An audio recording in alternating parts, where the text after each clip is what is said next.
What's going on, guys? So we're here.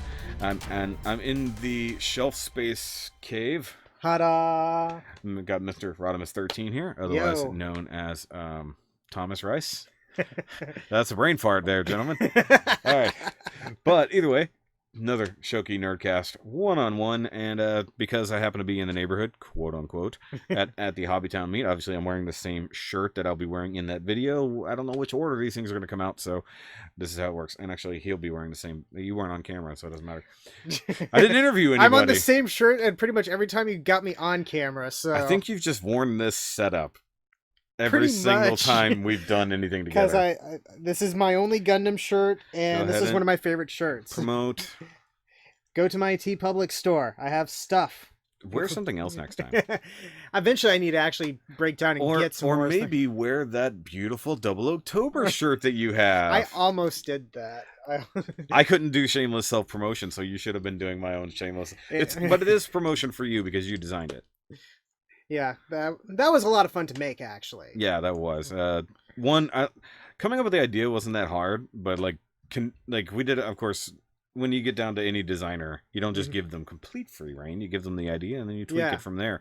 So, we did all the back and forth and stuff like that, and I'm really happy with our outcome. Yeah, that was like I said, that was a lot of fun, and you had some cool ideas because the sort of the break going all the way across. Yeah. And at first I wasn't sure about it, and then I was like, wait, no, that helps draw the eye across it, and that's awesome. So, well, in a future past, one of those timey-wimey. One of those previous lives, I was also a graphic designer, so it works.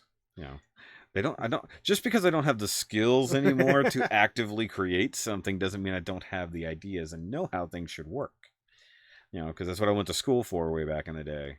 But it was more, actually, that was more computer graphics and stuff like that, because I was going to be an animator back in the day. Very cool. And then school ruined that for me, so I didn't want to do it anymore. Maybe that should be what my question should be about. No. Well, I mean, not too late now. I already brought it up. Well, let's just elongate on that subject. But obviously, let's promote you a little bit, because we're obviously here, and it's no fun to just talk about me, because we always talk about me. But you do, of course, you have YouTube channel. Yes. So Rodimus13 / shelf space. Yeah, Rodimus13 shelf space. There's no slash. I just added that in there. Yeah. It'll be on the screen, guys. So in the description below, here, or something. Don't point like that. It's weird. But obviously everything will be in the description down below for his channel. Do we need to follow you on any other socials? I know you do. You have. I have an Instagram, but I don't do a whole lot of stuff with it Gunpla related. It's mainly for my t-shirt stuff and which also all his t-shirt stuff will be in the description, as they've been in almost every video. TeePublic, Redbubble. Stuff like that. Somebody needs to make a T-bubble. Just go down the middle. Actually, what's funny is Redbubble bought TeePublic. So they're the same. They're the same company, and they're working on making it so that way at least this is what the email looked to me, that I think they're making it so eventually you post to one, you'll post to both. Actually, that's cool, but I would be kind of okay with that because they're double drawing though. Why does that? It seems. Fishy. I'm okay with that because I basically get I get two paychecks from them. Yeah. Well, actually, you get a lot more, you get way more t-shirt sales than I do, which sucks. But you also started it way before I did. Your t-shirts are for your thing. Yeah, you design non-specific. I got stuff for Transformers, for Gundam, for video games, for anime, I think, for just random ideas. I said, you know what? I want to put that on a shirt because maybe someday I would like to actually wear that on a shirt, even though you don't buy your own stuff. Because I know that they can be a little bit on the pricey side. They're good stuff, but you're talking people out of buying things. Shut up. You should buy it. Buy it all. Buy it all. Buy it all. Buy now. Which, by the way, depending on when this comes out, you may or may not have gotten the #nubshaming shirt that he technically designed. Not even technically, he actually designed. And you're like, hey, I don't know if you'd like this idea or not, but here's a cool logo. The only work he's done for me for free, by the way. That was a pro bono. I didn't even ask for that work, so I need you to come with more ideas to give me so that I don't have to. Which, by the way, guys, it's right back here. The thing that paid for the Double October design is right back here, by the way. We're talking behind the scenes stuff. Which, by the way, right here behind us is some This is a minuscule observation into his actual collection. I'll do a Shoky Cribs version down the line. He did his own room and technically house tour, kind of, on your channel. Yes. Once again, promoting his crap. Yeah, it was I did the room tour for just this one. I don't think I touched. I don't think you did your. No, but when you were here last time, we walked around. Yeah, we looked at everything last time. And you were like, I need to record this. I should have turned on the camera, but it just we were here for other things that we never actually got to. Yeah, we never. We just hung out the whole time. We just didn't do, and we almost did that this time. It was like we had to sit up. Hold on, we've got to go do the thing. Which, by the way, as you're holding it in your hand, I just gave this to him. The Return of Titans Prime version of Rekgar. So that's adding to his collection. Well, gave. I produced it for you. Yeah, anyway. you found it. I acquired it for you. It's been a while since I've been to a Walgreens, which I still find it weird that Walgreens has exclusive toys. That's just. But one thing we were doing before we started recording this, we got halfway into a review of that, but we're like, okay, we got to prioritize things. Yeah. We did stop for a delicious dinner, by the way. So that was good. Yay. Courtesy if you ever come over here, RODIMUS13. if you ever come over, you will get a good meal. There's a reason we're all shaped like this. Because only technically the second time I met you, you brought cake. Yes. Like you brought over a whole chocolate cake. I know. The first time I came over, I brought the banana bread. Banana bread. You're right. That was the title of your vlog. Oh, was it? Yeah, it's like I like banana bread or something like that was like the title of that vlog. I never remember my vlogs anymore. That one was forever ago, which seems weird. It was last year. No, not even. I mean, it's forever ago, but really not forever ago, and it's kind of weird. Do you know how much we've done this year? I know. Like in general? Because like you're coming off of Double October. I did my own thing where I was doing twice a week, practically by the seat of my pants and just killing myself with it literally. And my voice. Well, technically you're locking yourself in the pub. Okay. Your Rodimus voice is probably not as far off from your actual voice as my In the Kitchen with Shoky accent. I had played it up a little bit on some of the if you look at the first part of all the Terracon videos, it sounds a little bit different. And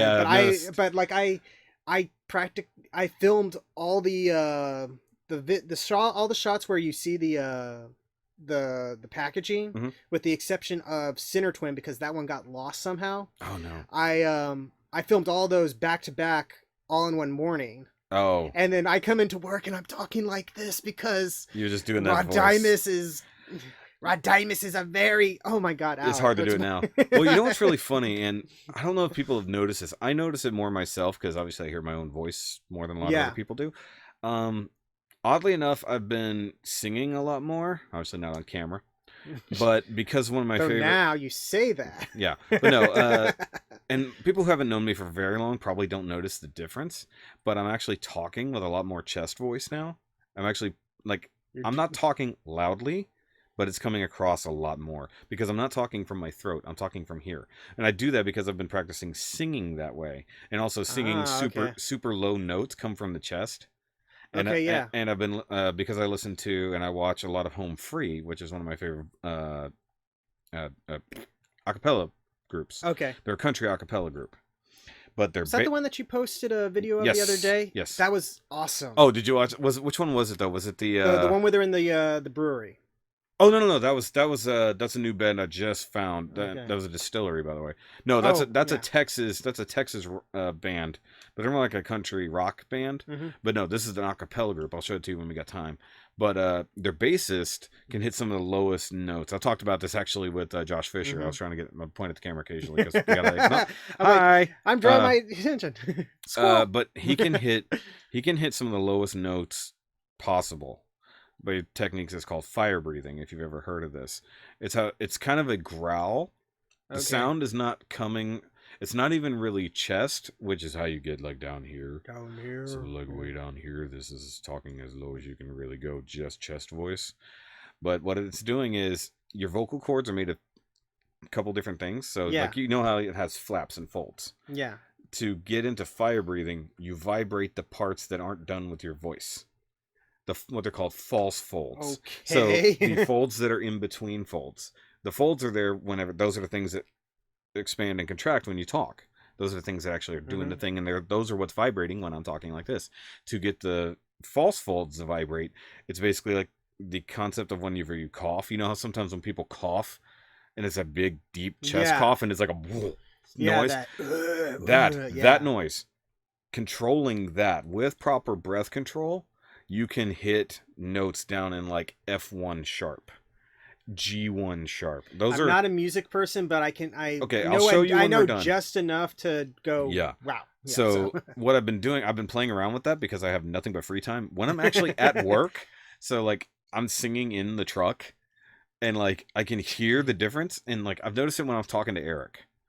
Because when I did the Nerdcast with Eric, I kept having to tell him to speak up because he's talking like this. And I'm talking like this. The only difference is I'm talking from here. But, you know, you're talking loudly, you know, so like right now you can hear me just fine. But I'm not talking loudly. I'm just projecting. So, but I hear it in my own voice and it sounds so weird. But I think that's because when I did that in the kitchen with Shoky voice, welcome to In the Kitchen with Shoky.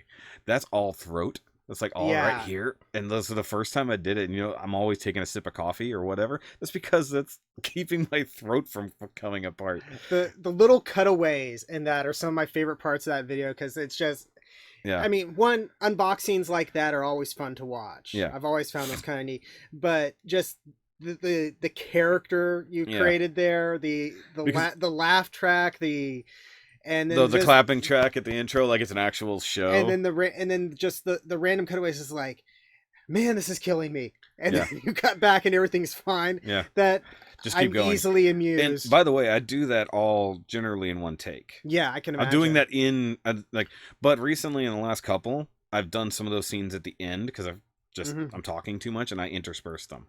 Oh, excuse me. So like there's minor continuity errors like in the last one I just did because I'm holding the bottle that I took a drink out of in a scene that I wasn't taking a drink out. I don't care because I did it that way. But like it is the truth. Like that's why I always have a drink of some sort. But I know I think was it you who was laughing at the coffee machine in the other one. Somebody thought it was hilarious when I turned over. Shut up, coffee machine. But I did think that was hilarious. Somebody said that they watched it, or maybe it was in the comments, and I'm like, I literally did that exact bit in the first one because I was making coffee in the first one as well. It's like, here's the stupidity. I start the coffee machine to make coffee, and then I roll the camera, like expecting that the noise is not going to happen. So I just got to make it in there. But it's just like, I got to have something in there or else I'm taking it too seriously. I've got to break everything. There's no tension, but, you know, it breaks the silliness of the character because everybody knows that's not my voice. So to intersperse it with my actual voice, really. Now, if I really screw things up and actually do like a redneck accent or something like that the whole time, that'd be funny. Welcome back, y'all, to In the Kitchen with Shoky. This time we got this box here. It's from them weird Yankees up there at Gundam Planet. You know, not them fine Southern folks over at USA Gundam Store. USA, America Gundam Store. That would actually be very funny. Though they would actually, what I liked is that not the last one I just did, the prior one from Gundam Planet, they actually liked on Twitter. Oh, that's cool. Yeah, so it's like the first time I've remembered to tag them. Tagging is important, kids, if you want your stuff to be visible. That's what I keep telling you sometimes. Make sure you have plenty of tags in your videos. I'm trying to. I don't know if I'm doing the best job or not. How do you, just as an aside here, as a professional aside, do you manually type in all your tags and everything? Yeah. Don't do that. Don't? Sticky notes. Oh, or the equivalent of mine. Here, I can literally show you right here. You're the first person to see this. Cut and paste. Here's all of my tags. Here's all of my information for my... We'll jiggle the camera because we're professionals like that. Okay. Yeah, look. All of my stuff ever.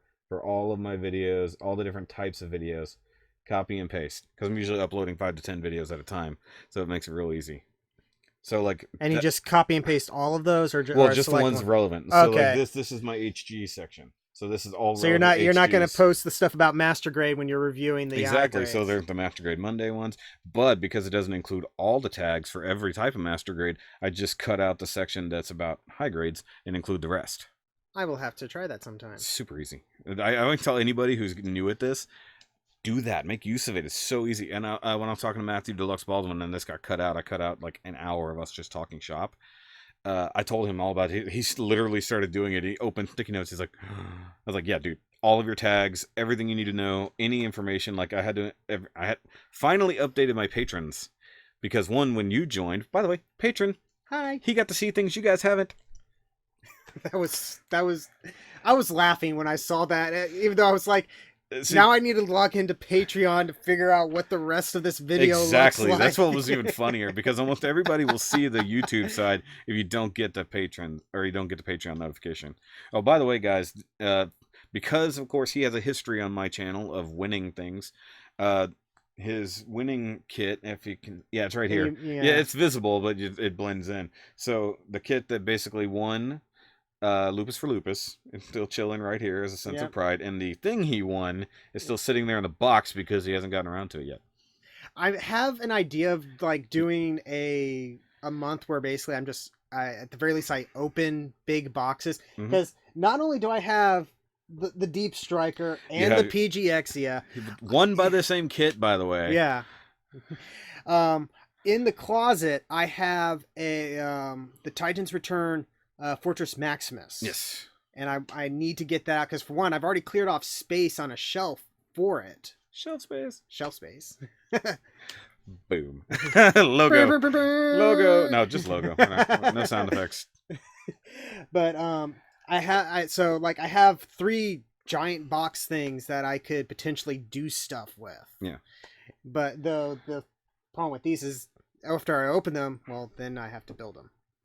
No, the Deep Striker probably isn't going to be too horrible to do. It's just a lot of work. It's like a giant HG. Yeah. The Exia, I have never built a perfect grade. I never have either. But if I could do it in 19 hours, you can do it in a couple weeks. I rubbed that in because nobody acknowledges I built a perfect grade in 19 hours. That I was straight build. I mean, I was watching because you were sending me the pictures. Yeah. As you were going, it's like, yeah, this part is okay. This part is. Yeah. And then you came to the armor like, kill me now. It was like 8 hours just for the legs. The torso and the legs was like 8 hours. And you effectively did it all in one day too, right? Two over the course of one weekend. Yeah. I did the frame on a Friday night. I did all of the rest of the body on Saturday. Yeah, because I remember like I was looking at like the time codes on the Facebook messages, like, dude, like legit. Wow. I finished the armor at like 1:30 in the morning. I started it as soon as I got off work. So I mean, I sat down at like 4 or 5 p.m. and I just kept going till it was done. But like, I need the time and I'll build it for you. I'll build that Deep Striker for you. Also for the Exia, I want to get that lighting kit because it's going to be a pain. It's so dumb that they split it up. But like I've mentioned before, you can still buy the lighting version on most online retailers. But you didn't buy that one. No, that was. But now you have to spend $140 to buy the LED kit. No, yeah, just buy the USA knockoff. Gundam Store doesn't have any. I've thought about that, but I'm also worried it would light my house on fire. Well, it might do that. Also, you can do the USB mod. Yes, I don't really have the skill set for that. But, that's what Mitchell's for. Yeah. Honestly, the whole process without having to videotape just randomly show up to a store. It's like, here, I heard you can do stuff. It takes 20 minutes without having to video it. No joke. It's really super easy. Soldering is one of those things that I probably need to learn how to do anyway. That's literally take it to Mitchell and he's not even going to charge you. He's done it so many times. But you know what's really funny, because he's showed this off. He's built the Gundam base RG Unicorn Lighted Edition for Sun, and it has the exact same power setup. So like it's the exact same. The base is smaller, but the power brick with the 4 batteries is exactly the same. Well, if they got it, might as well. Well, that leaves potentiality for the future, because if that's their new norm, then that means all their new LED sets are probably all going to be based off of that instead. Because the last one that was lighted before that, I believe, was the Unicorn technically, but it has a different setup as far as I know.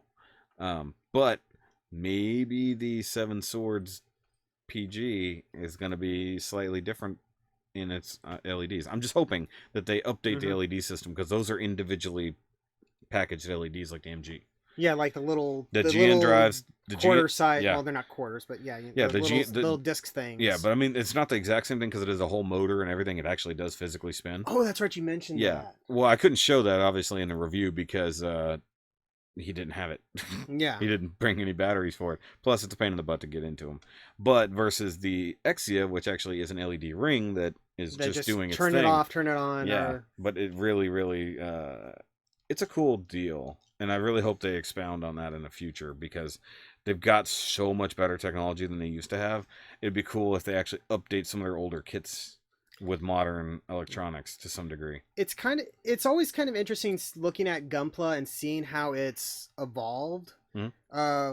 One of the things I did when I started getting serious, quote unquote, into Gunpla was I picked up 3 different main Gundams from 3 different series to kind of compare and contrast. I didn't even have a channel. Yeah. I was just like writing down these thoughts like I was prepping for a review or something like that. So that's how I got my HG Barbatos, G Self, and Age 1 Normal. Okay. And I was like, I wanted to see what it looked like when you compared these ones from 3 different eras of Gunpla. Yeah. In the end, I determined that I really, really liked the Age 1 Normal, and it's so good. And I'm like, and it was the older of the kits, if I remember correct, if I'm remembering my order correctly. Out of those, yeah, because it goes Age, G Reco, IBO. It goes Age, Unicorn, G Reco, IBO. Yeah. Technically speaking, yeah. Yeah. But no, you're correct. It is the older. But that's what I compare Age, like post 00. Mm-hmm. Age, no pun intended, is like the golden age of kits. Yeah. Because even the MG Age 1 is one of the best MGs I've ever built. I think I've heard a lot of... and it's old. That and the Age 2 I've heard a lot. No, the Age 2 is crap. Is it? Well, the Age 2 is only crap because of, and I've talked about this before, the limitations of what the kit can do versus its transformation. Okay. Where it's not like Zeta bad. You still have to do hand swapping to make but the wings are always in the way of the arms because they're mounted to the shoulders directly. They're not like on their own boom. But yes, as a kit, it's fine. It's actually developed really well. It's just an annoying design because of just the way it is. And I mentioned this talking to Joey, I believe. I said, yeah, it's amazing how those wings don't get in the way of it in the anime, but as soon as you try to I remember you mentioning that. It's like, they're phaseable. You just right through there. But we never got to something people always bitch about, the lack of an MG Age 3 or an FX. I don't care about the FX. I love the Age 3 design, but the fact that it basically replicated Zeta in and of itself. So we've got the Age 1, which is your grandpa. Yeah. You've got the Age 2, which is a Zeta, and then you've got the Age 3, which is a double Zeta. Oh, I guess it would in design, it really truly is. Yeah, because the Age 3 is when it has like a little. It's got the core fighter and then 2 big blocks that come together to be. Like I haven't watched Age. I've watched like maybe a couple episodes of it. I've been told it's not spectacular. No, it's fun. It's fun. It really is. The only reason I want to get it on DVD or Blu-ray at some point. Yeah, I downloaded it. On my old computer, so don't pirate things, kids. Don't pirate things. But I'm paying for the internet. Shut up. But it's a decent series. The story is done well. The problem is it's paced strangely because it was made by a video game designer. Yeah, because it was made by Level 5. Yeah, so it was their first ever entry into an anime or any kind of serialized thing. So the storytelling is paced like a video game, which actually really makes sense when it comes down to the way the story is. The 3-part section that's actually told a generational story. It actually seems like a way it would be. And that concept sounds really cool to me. It is. And I mean, what they did is, in essence, distill the UC to a degree. The UC, the early UC timeline, it kind of distilled it. So it's the same factions. It's the same technology, but it's getting better over time. And then you get, except with the exception of the heroes being related, and then of course the main hero coming back in the end. But it wasn't I guess technically Amuro was a kid, and then by Char's counterattack he's much older. adult-ish. He's adult at least, because he had 14 years somehow across all that time span. That, except for the fact we're going like deep generations. We're going 30 years later. You know, because I've seen like the openings and stuff like that, because I like listening to Gundam music. There's a video that has like almost every opening to it. And I've watched like the openings for it, and so like I can see how some of the characters evolve, and you see like the character from the pilot from the first story is like an old man dressed like an admiral or something like that. And in the middle section, he's in his 30s, maybe early 40s. I don't think they discuss his age. It's so hard to get around. But at that point, he's voiced by one of my favorite voice actors. Now, mind you, I can't remember his name offhand, but he was Kakashi from Naruto. Okay. And he's just basically, so he's that guy. And, you hear his voice and you're like, whoa. And I'm sure in the comments right now, people are typing furiously. But I've already put it on the screen. Put it on the screen, me. I'm just right in the middle in big letters. But either way, but then like he gets to old man status. And the fun thing is you get to see his evolution as a character along the way. So, bright kid, thrust into a war, wants to be a hero, it becomes hero. The herohood continues on. Now he's also kind of the savior of humanity, blah, blah, blah, blah, blah. And then once his son, things happen to his son, then his mind starts changing. Things go another direction. So when Old Man Flit comes in, he is bitter and full of hatred and all these other things. Interesting. So, and then, of course, his grandson now becomes the new... Because it's his age. So every time they like pick up, it's around about the same age as he was when he started, early teens, preteens. So the grandson sees things finally from a different point of view. He gets exposure to the enemy that nobody else did before. And, of course, you have to have that change of character near the end. So the bitter old man who just wants them all to die and doesn't care about anything. And his son has a different understanding. And his grandson has the final understanding that actually brings everybody together. So, I mean, it's a great story. The animation is done really well. Most people don't like it because it looks like Pokemon.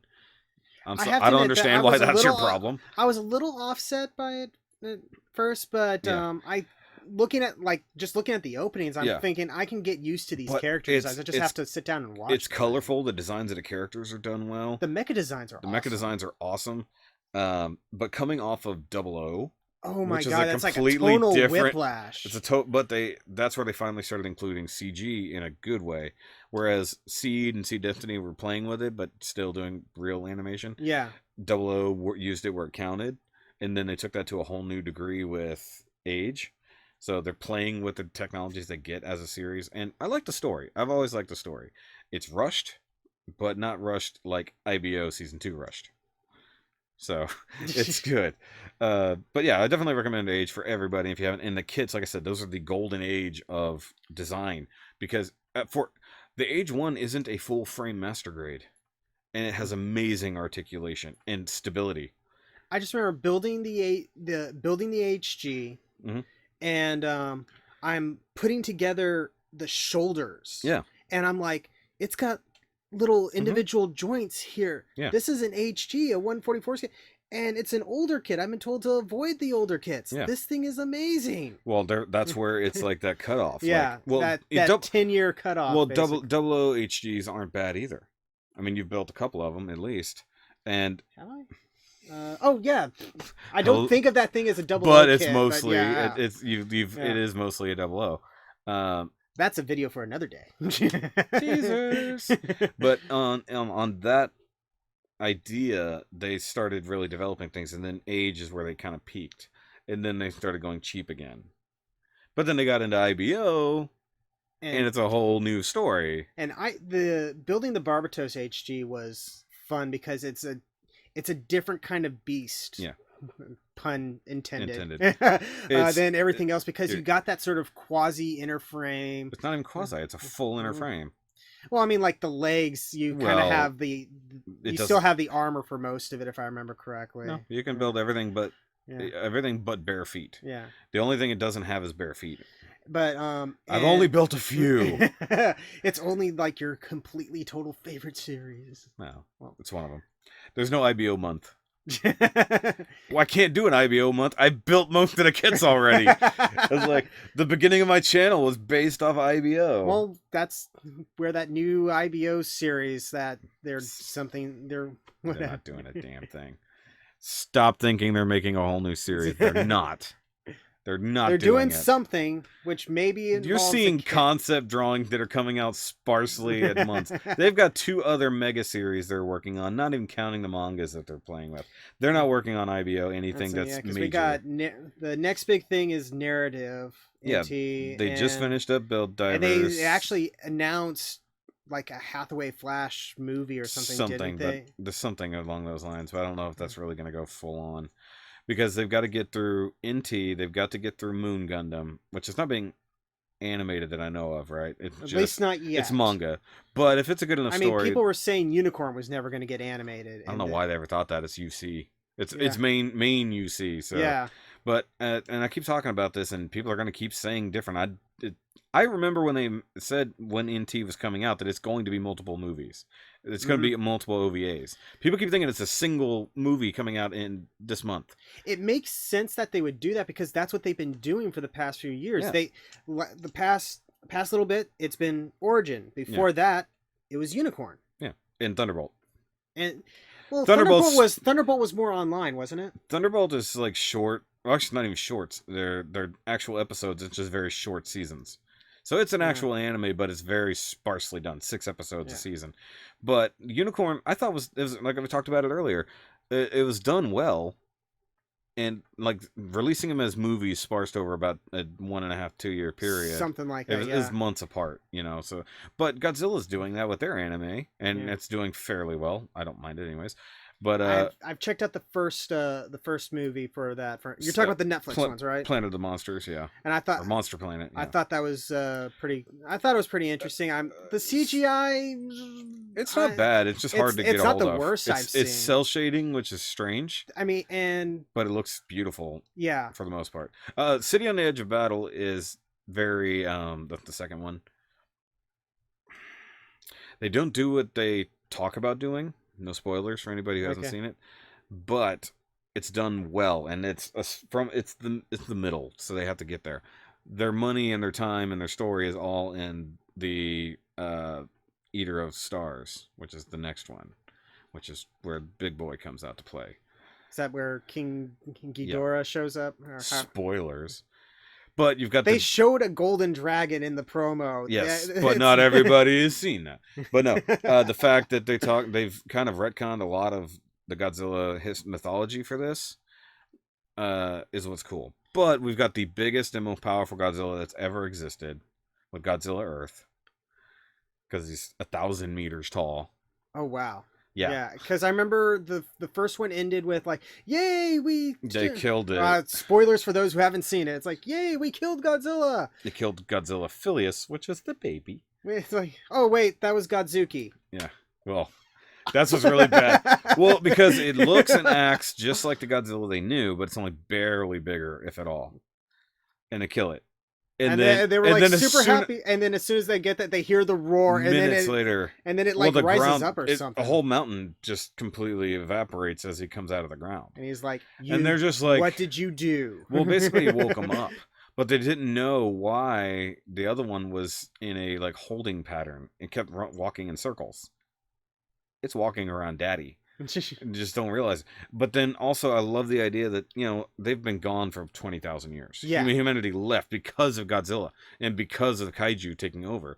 So they've been absent forever. Yeah. And like they've been absent around about the same amount of time that humanity existed, almost, you know, as we are.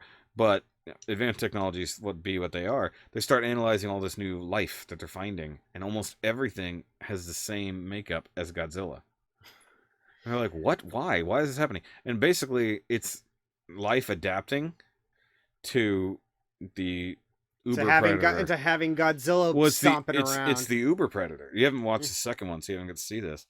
Because they really go over that a bit more. But I need to sit down and watch that. But basically, it comes down to the fact that because evolution doesn't happen that quickly, they're like, okay, so the radiation is one thing because he puts off so much radiation. but then life basically adopting the characteristics of the most dominant thing on the planet, which is Godzilla. So everything starts having similar makeup to him and starts mutating like him. And then, so basically, it's not going to eat us because we're like him. So the planet itself, when they call it Monster Planet, they literally mean like everything is now converting to basically being that. And then to see Godzilla Earth, which is now ginormous, not to mention he's no longer straight up reptilian like he used to be. Now he has more things similar to being like a plant. It's really weird. So he's actually that sounds interesting because they're taking Godzilla and they're doing something. We've never seen him evolve. But that's one reason why they get in that Godzilla Earth is the Godzilla we know.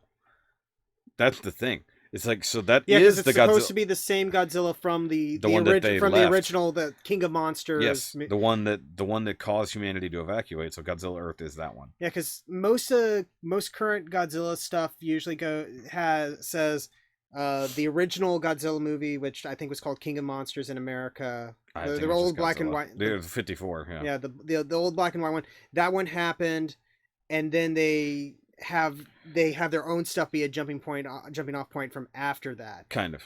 And then there are others that are like everything happened. Yeah. Just think about that. Well, if you're talking Toho and the original, where there's lots of their own timelines that they do. Yeah. Shin Godzilla is a complete new thing. That's not even the same Godzilla. It's like a new Godzilla origin. But then you've got the Universal Godzilla, which is one we know. Which I prefer. You're talking about the one from 2014. The from Legendary Entertainment or whatever. Legendary. I said Universal. I'm sorry. Yeah, Legendary. You're right. I'm thinking it's a universe, Monster Universe. Yeah. Which I think they're using that as their jumping off point for the anime because it's so similar. I could see that. He looks like the 2014 Godzilla, but the City on the Edge of Battle is a really weird one. But it starts introducing new things, like new people on Earth that they didn't know about. Like what you catch at the end of. If you actually watch the end credit scene, I think I remember. If you remember, he wakes up. It's been a bit. Yeah, he wakes up and there's a chick looking at him. He's like, "Oh yeah. I think I remember." So we get into that, which ties into the other monster, which will be in Eater of Stars. You can guess. The other one that's always in things, and they do say it directly, and that's where these people come from. Spoilers. In other words, I need to go watch this. Like a moth to the flames. You should watch it. Either way, guys, so that's just our intro. That took probably 40 minutes. Oh, gosh. That's okay. That's what always happens. We never get straight to the point. I'm telling you, the one with Dewdog is the shortest one because that was just because he was having to limit himself or something. Not really. It's just we just got to the point a lot quicker.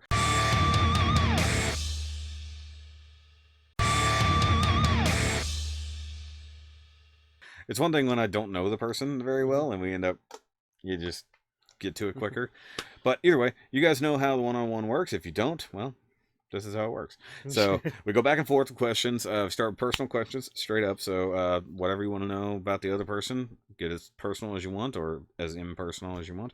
The only real limits are don't ask a question that's been asked before, which you've seen pretty much all the episodes, so we don't have to worry about hopefully that. If you do, I'll tell you and I'll cut it because I've had to do that multiple times. And also, we'll start up and I'll have like a handprint on the side of my face. It's like, Thomas, I told you. Also, what's the other rule? Now you're putting me on the spot. Yes, because most people know it. What's the other rule for the personal questions? No favorites. Oh, no favorites. That's right. He knows. Because everybody goes there, and it's one thing. Like, okay, so you and I have known each other for a while now. We've talked a lot. We hung out a lot. So like when people are brand new, it's quick. They just go straight for, hey, what's your favorite this and why? That's not really a personal question. That's a nerd question, which is what the second question is. So random nerd topic that you want the other person's opinion on, stuff like that. And then the final thing is kind of a overall discussion topic, which is basically what we've been doing now, which I have a couple ideas for that. Because that's an easier one for me to come up with. And, gotcha. And I'm not as woefully unprepared as I was with Eric. That one I didn't get a chance to really dig in deep for that one, but I did okay. But you're much more prepared than I am right now, and you've had a lot more sleep. Plus, we're in your cave. Although I do have a couple questions. So, as usual, the guests get to go first. Okay, we're starting with. Although I'm a guest in your house, this is weird. Carry the 2 and divide by 7. Nobody ever divides by 7. Add pie. No, cake and brownies. No. And pie are squared. You're already. Anyways, so pie are not square. Brownies are square.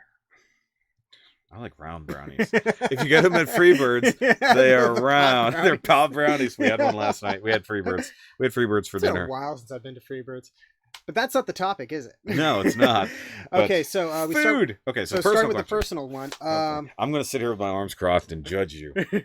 The main thing that popped in my head was, okay.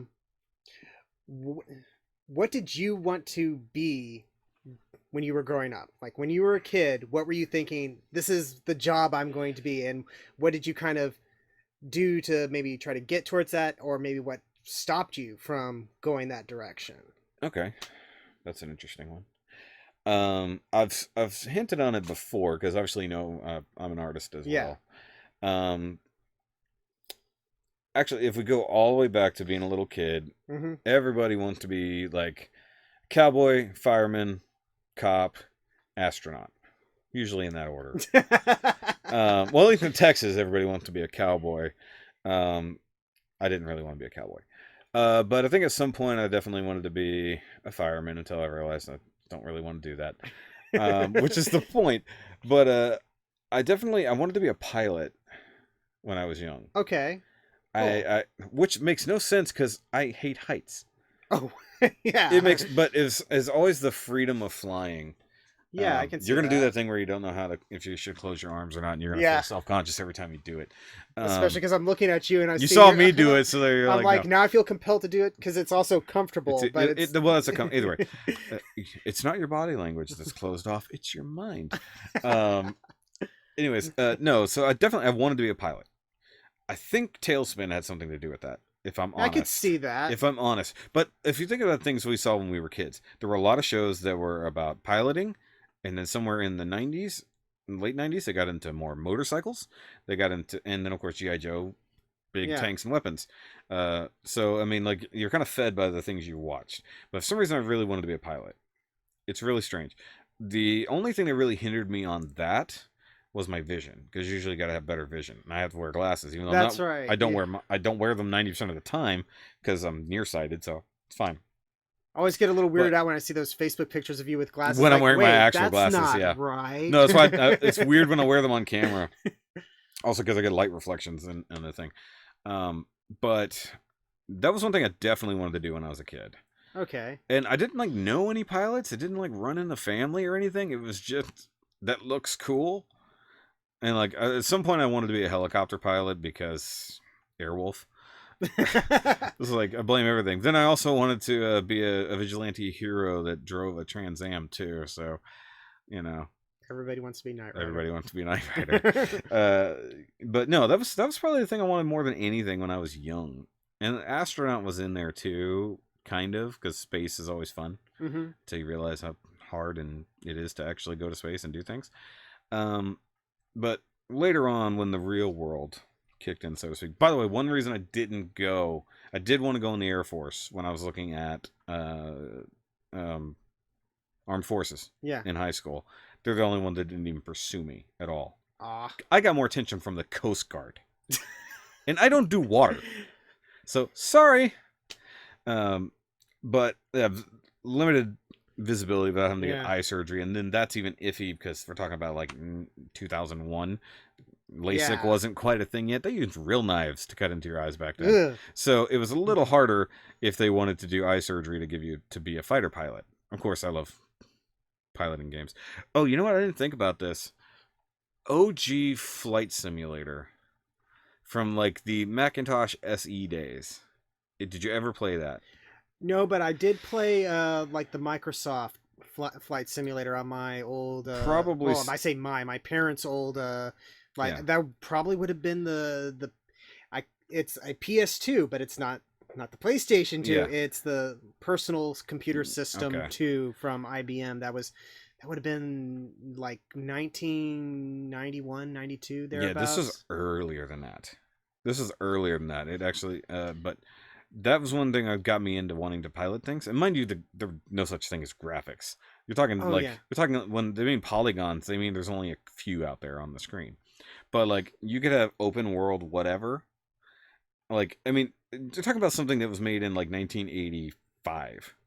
And it had an open world concept. You were flying around a nearly endless map. You'd have mountains, buildings, almost like Golden Gate Bridge style suspension bridge that you could fly over or under. Don't go under; not enough room.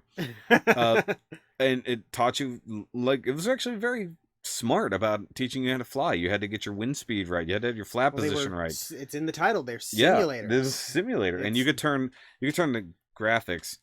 Textures realistically is what it was, which was just different shapes of color. Yeah, color, because it's very bare minimum of color back then, like blues, grays, and maybe browns were it. You're not getting real rich colors in any way, shape, like or the form. one I played was like green, blue, brown, and white. I think green wasn't even an option. The whites and grays, and maybe a light blue to let you know you're over water. But that got me into wanting to fly, so that helped. And then Top Gun games and stuff like that later on. I wanted to be a Gundam pilot. No, Gundam was not a thing in the U.S. back then. But the reality of not being able to physically do it. Mm-hmm. And actually, I've never been in an airplane. So the closest I've ever been to anything is a hot air balloon. So you haven't actually like flown? No, I've never flown. Really? Yeah. Oh. I don't go anywhere. I've driven anywhere I've needed to go. When Joan and I were dating, it was a long distance thing. So she was living in Maryland. Mm. So wow. There was a couple of years in a row where I took an airplane up to go visit her. Wow. I mean, it happens. Like Joey talking about his long distance relationship. She lives in the Philippines, so they really have to try to make something work. Yeah. Whenever they finally get to meet up next year, which good luck to them. I really hope everything works out for those two. I had to cut most of our relationship talk. Believe me, that boy needs some happiness. Mm-hmm. But more modern, later things that Shoky wanted to become. As we were talking about, I don't know if I recorded that. Was I recording that when I was talking about school? Being an artist and stuff like that? Okay, so art has always been a thing. Mm-hmm. So at some point, I'm going to be a famous artist. No. Then I wanted to get computer graphics and things like that were really kicking up. I'd always been involved in computers. I was literally using Mac Paint on that same old computer way back in the day. Yeah. Designing things like in school. Because we had money growing up. Mind you, it doesn't look like much now, but back then it was. Mm-hmm. We had a dot matrix printer at the house, and we could print out whatever. Because my mom would work from home occasionally, and they needed stuff like that. And I would do like birthday banners for people in class. Oh, cool. So like, and this is where you really had to like come up with the thing, and like it would make it however long, and it would print it out, 20 sheets long and hang it up. Not even in color. Yeah, because I remember when I was little, my parents printed up like an alphabet strip and like my name, and it had like 2 dinosaurs that went in because dinosaurs were the mascot for the elementary school I went to, and that was hanging up at the top of my ceiling like for the longest time. Yeah, no, basically, so I got into art even on a digital level back then. And then, of course, that's pretty cool. When Photoshop was finally brand new, we've got a few early editions of that at my school. And so we got to play with Photoshop way back then. God, on the iMac, of all things. That's what we had that was brand new. Good God. I you know what? It's weird. PCs were not really a thing until like the late 90s. Macintosh ruled most of it. IBM was still a thing, but even then it was kind of limited. They were used for more professional things. If you had things for the everyday, you had a Macintosh. Not an Apple. It was Macintosh back then. What was that? I don't know. Can we... Well, I know it was the Joan, but that's fine. Go. Yeah, we're gonna... Was that a celebratory sound? I'm curious if any of this is... Yeah, it's recorded. Yeah, it was on there. She caught a Bulbasaur. I love you, by the way. Uh-oh. Oh, God, she's coming in to tell us. I'm sure my audience... Do you want to pop in and say something? Oh, she's on camera. That's funny. Because you're on camera. Okay, so if you guys definitely heard that. The Pokeball. So I have the Let's Go Eevee, and my son has Let's Go Pikachu. And in the Viridian Forest, you can capture Bulbasaur, which is usually not a thing. But the thing is, you have to make rare Pokemon show up, and he's like the absolute rarest. And you have to make rare Pokemon show up by capturing Caterpie after Caterpie after Caterpie, kind of chaining it into a huge thing. And that means after a point, you're trying to run desperately away from Pidgey so they don't ruin your combo. Because the Pidgey's like... So, yeah, that... And then I finally caught it, and not only that, it was a huge one, which is rare. So, I'm happy. Yeah. As long as you're all right. Random excerpt in the middle of the Nerdcast. Talking about... It's a nerd topic! We weren't talking nerds. We're talking about my childhood. Irony. Pokemon is childhood. This is based off Red and Blue. Oh, silly. That's funny. Interesting to see how much of this makes it into All of it. All of it, Thomas. It's always funny because I hear you say, it's like, yeah, we'll cut this. And I'm like, no. Get lazy and I forget. Yeah, most of the time if something doesn't get cut, it's either because it's in too of a important section, so it doesn't get removed, or I just get lazy and totally miss something. I noticed in some of the previous videos that actually I've had several edit fails recently because I clearly was tired. Like when George Clooney makes a random appearance. Yes, the George Clooney cameo in the Spawn video. Which that was amusing to me because that made me think it's like because you were talking about like the bandana or something like that, and it was up close to his head. I was like, is that who you think is underneath the mask? That would be a very That's very not different... what Simmons looks like. I'm fairly certain. I think it's Simmons. Al Simmons, yes. Yeah. Sorry. No. Apologies. The fan is blowing directly at him. Anyways, back to I forgot what I was saying. Macintosh's artwork school, blah. Basically, Macintosh was what you use. So just thinking about it, up until almost senior year, I'd use almost exclusively Macintosh and Photoshop on Macintosh, like original Photoshop, before it's Microsoft Photoshop. So world famous artist. But when I got to school, and this is something I was touching on earlier, I just kind of dropped it. So I went to college for CG to do computer graphics and design and all that stuff because I really wanted to. This is before the days of Pixar and stuff like that. Well, I guess not technically because Toy Story had come out and stuff like that. Mm-hmm. Beast Wars, all those series were all in existence, obviously. So I wanted to do that. Yeah. And we had a couple 3D modeling programs back then, and I used one just for my own personal use, just for the heck of it, because I was at school. Which program? Just out of curiosity. Can't remember. Okay. It wasn't that's why I didn't say anything. It wasn't. Thank you for it wasn't. It out. A lot of other people were using like things like Maya and stuff like that, which was big. I really don't remember. I wish I could, but no. But one thing I did do, and this was so funny. I had a tendency to go above and beyond usually in some of my early school days because I'm a lot smarter than I let on now. So I was up until junior year, I had to be bumped down to remedial level classes just to pass because I had done nothing the semester before. Nothing. I didn't want to do book reports. I did not like my college level English class. I didn't want to do the work. So I had like almost no kind of grade. So I had to be bumped down to remedial to make sure I passed. So the next year, my senior year, I was in just the normal level English. Didn't go for advanced. But I still have all things. So I did a report on the Black Plague. Nice. We're talking about that. So I did a lot of research and stuff like that, and I did a PowerPoint presentation, which is already way above what anyone else did. There was some guy who legitimately photocopied straight out of the thing and slapped it on a poster board. Yeah. Hurts my brain. This is senior year. Okay, so on top of doing that, which is already above and beyond, I think only one other person did a PowerPoint presentation, but I had like 23 slides in high school with animation and sounds. Nice. Like the slide entitled "The Pope to the Rescue." It had applause.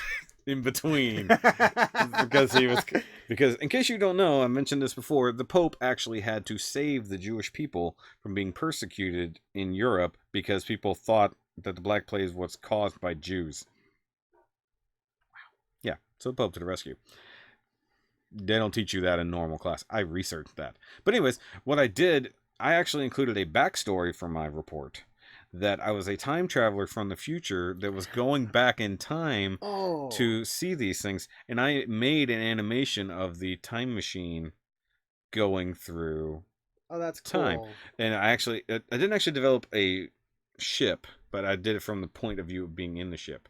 So it was like lifting off, it landed on a track, and then like, this was actually an accidental part of the animation where it just screwed up, and actually it was...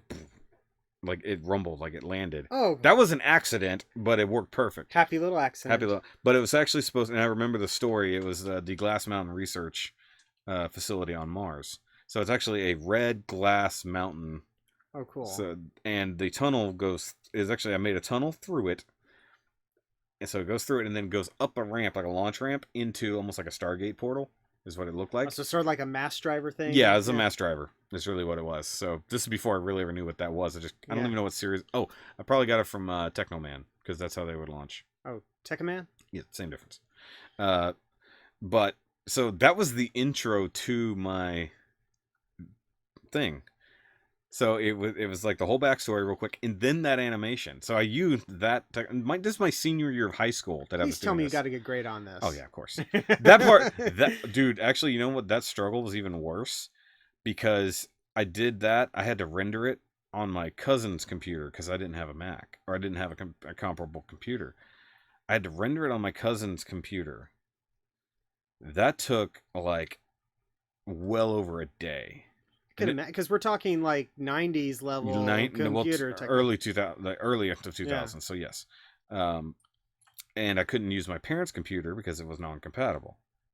Wrong brand, and it took so long to render. And then I couldn't get it there. Like I was like, how am I gonna get the presentation there? It wouldn't fit on any disc. I couldn't burn it onto a CD that would work. So I had to end up sending the file, which took hours. Kids, don't even take DSL for granted if you've never had to deal with late 90s dial-up. Oh my god. Late 90s dial-up. Imagine a 20-second animation in 2001 trying to send that over the internet. It took hours, and it only came. I went last, I think, only because it took that long to download. It was ridiculous. Kids, never ever underestimate. If your little USB sticks you don't even understand at all. So a common thing that I will talk about whenever like the topic of flash drives and SDs or SSDs and stuff like that come up is. I remember going into college and being super excited because the like 120 megabyte zip disk drives had come down in price and I could afford to get one. And I was super happy with this thing. And I was like, this is going to be amazing. And everybody's using these zip drives. And then like... Oh, we had one. We actually... We didn't have a zip drive. We had another one. It wasn't... There was Zip, Jazz, or it didn't do the same thing as a zip drive, but it was a compression, but it wasn't the same. We had zip drives at the school, so that's what I would use to take my projects from place to place, but not having one at home because they really weren't affordable. Yeah, because at that time they were expensive. And people, they don't know nowadays that you get a zip file, you don't even think about it, just boop, whatever. Yeah. That was a process back in the day. Because you'd have to have the right program. You'd have to make sure that you use this. Yeah. Because not all zip files were made by the same No, they weren't all the same. So you had to make sure. And now it's just .zip or whatever. Yeah. And we take it all for granted. It's so crazy. But like, and shortly after, like maybe a couple years after that, my dad gives me his old digital camera because he does. He does real estate appraisal. Okay. And I was just if he was done with a are we okay? No, you're fine. You're fine. Okay. I was telling you were fine. If he was done with that camera and like ready to upgrade, he would hand it down to me or my brother. And so I got this thing, and I'm looking at it, and I open it up. It's like, oh, it's got a little SD card. Well, I say little. It's the like matchbook sized one, but Oh yeah, yeah. and then after, I was like, hey, this thing is pretty quick and easy to use. And if I get one of these little pocket size drive things, it's pretty easy to take around too. And suddenly I was not using the zip drive as much because I was using you're right. the little, and now I'm just looking at the stuff that's the same size is just the little tiny flash carts. And I sound like an old man, but it's one of the few technology things that I like just blows my mind. I legit have a USB flash drive at home that is larger than my old computer, storage wise. Yeah. And it's not even huge. It's just that big. But one thing you said with digital camera. So in that class, my teacher liked to have some of the best technology she could at the time. We had a digital camera. We had a good digital camera that was more camera. Prior to that, and it had a cable, if I remember, or it had a little SD card whatever the earliest version of SD cards were. We had one the year before that actually used floppy disks. It was kind of like a Polaroid. So you would insert the floppy disk into the camera, and then you would do what you got to do until it was full. It was so weird. Mind you, it didn't do video. It was just taking pictures. But we could take, at the time, high-res pictures and have them instantly accessible. And if you're doing a lot more digital art, like we were doing, because we had all that new Photoshop equipment and all that stuff, and we had a good printer if we needed to print stuff, which actually I took a couple pieces to UIL that were all computerized and stuff like that. And it's where I learned about feathering and how I should be doing it, and I wasn't. It makes sense whenever you layer a lot of pictures. Yeah. But yeah, no, the things we honestly just have in our everyday usage that we've lived through the evolution of those things is crazy. One of the kind of eye-opening things for me was, you've heard me probably talk about, I have a son. He's 6 years old now. And when he was like maybe 3 or 4, we got a Nobby, which is basically or it's like specifically, it's like a Nobby Junior or something like that, which is like baby's first tablet. It has a bunch of educational games on it and stuff like that. And I remember we let him, it's all ruggedized, so he'd have to try to break it. Yeah, true. And he's actually was pretty good with it. And I remember at one point, he's playing something and the volume is just way too loud. So I pick up the thing and it's like, excuse me, Xavier, and I turn down the volume, hand it back to him. He immediately goes and brings up the volume again. And then another thing was, I remember, because you thought you knew better, and he actually knew exactly how to fix it. And then another thing was, I look over at one point when he's got this thing, and I suddenly see that he's brought up a menu that I had never seen that has a list of all the apps that are installed on that thing. Yeah.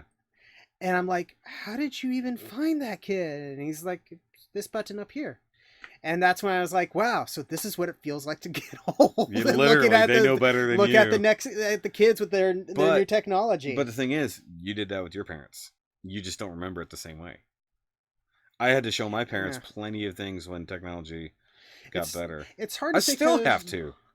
Some of it now, my brother probably more so than me, mainly just because he still stays with them. Yeah. But my mom was actually a engineer for IBM. Oh, okay. So when I mentioned the PS2 we got, that was something she got because she worked. She stole it from work. I remember showing up. I don't know what happened to that unit. It just disappeared on us. Actually, I remember we came back home from going out to eat or something like that, and there's these huge boxes at our doorstep with the IBM logo. Oh God, I deliver computer boxes before, like cases, like the big old gaming cases. Guys, you don't even understand, especially if you had an old CRT or older monitors that weigh 45 pounds. No joke. The bigger ones could weigh that much. College is when I transitioned from a CRT to a LCD screen. Yeah, and that was because I was heavily involved with a game club. Okay. And they would do LAN parties. Yeah. Which Been there, done great fun. The problem was I had hauling the dude. And I was one of the first people out of my friends to get an LCD, and oh my god, it was so much nicer. And I never had to haul one of those monsters. And I was pretty much always upstairs at my dorm rooms. Yeah. It was, yeah. All right. So to finish out your question, because I never actually got to the end, I just was establishing that basis of going to school for that object. I got roughly a year into that program and got burned out because, ironically, the reason I was doing because of something I liked doing, so I was pursuing it in the course, no pun intended, of doing the classwork and being giving very specific assignment that you had to do to the letter, to the T. I realized I didn't want to do a hobby, something I enjoyed doing, for other people. Okay. Does that make sense? You wanted to do your own thing. I wanted to do my own thing. You didn't want people to say, do it this way. Draw this line this way. Make this character that way. Exactly. So that's when I decided I didn't want to do that anymore. Not to mention I kind of fucked off a lot. Which semester was it? It had to have been my first or second semester. Probably first, because I had to take Intro to Computers just to continue on. Not that I needed it. It was just a requisite that you couldn't test out of at the time. I skipped a solid month of that class. Didn't go. And it was a it was a 2 or 3 day a week course.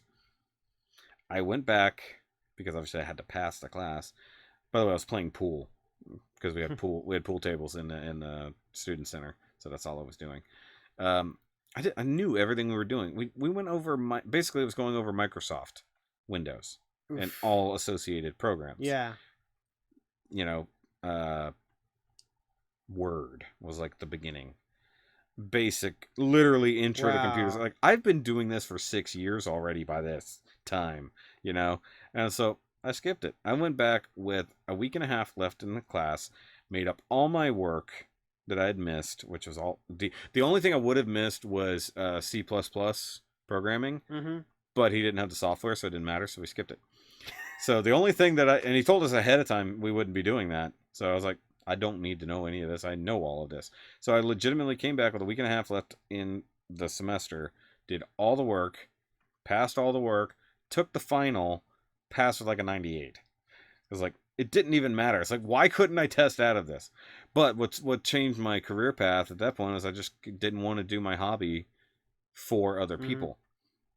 So the thing I wanted to do when reality of the world set in, I just said, I'm not want to do that anymore.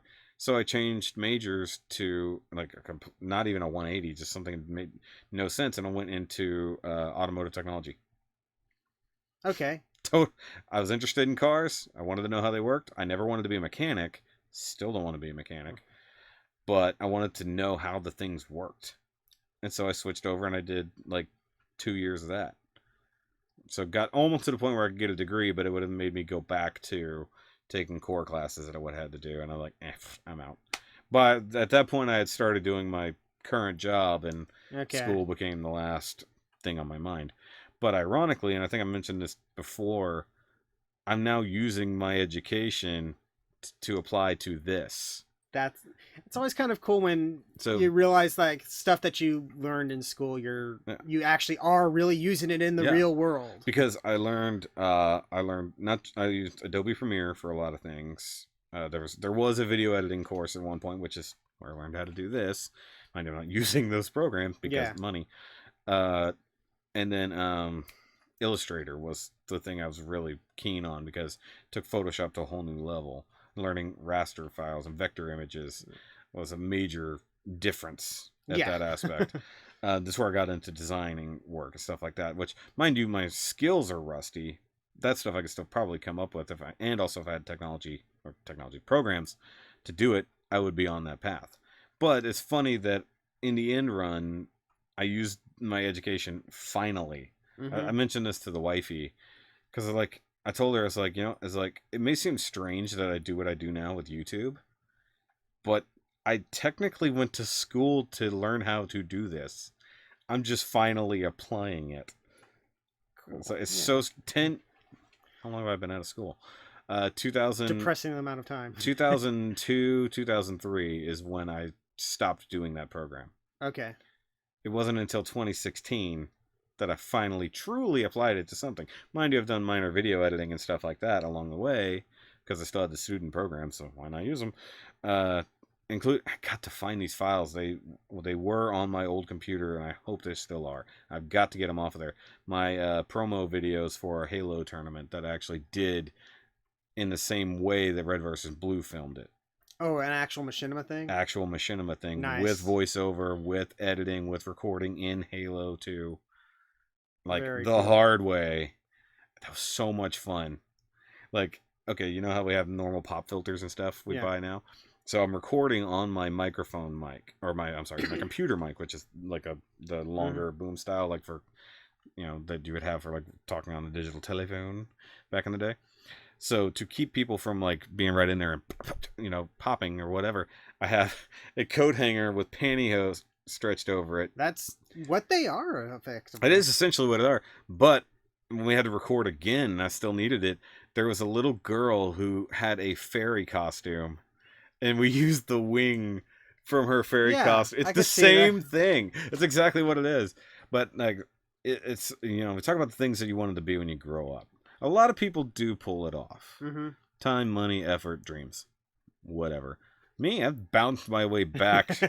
I bounced my way back to the thing I wanted to do by finding an opportunity to do things my way.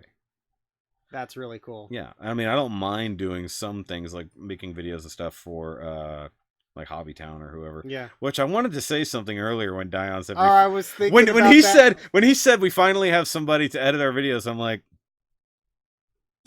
I didn't stop editing your videos. You just never posted it. It was like, you never gave me the video to edit. It was like, you film it, I'll edit it. I don't care. Or I'll film it. I don't know.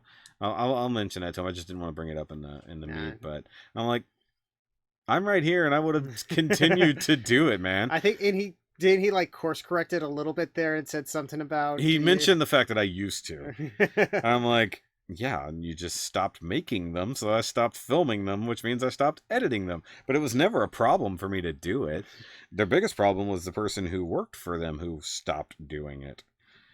Because he filmed God knows how much stuff and then just quit editing it. I think that was the problem they had. But either way, so that was a good question.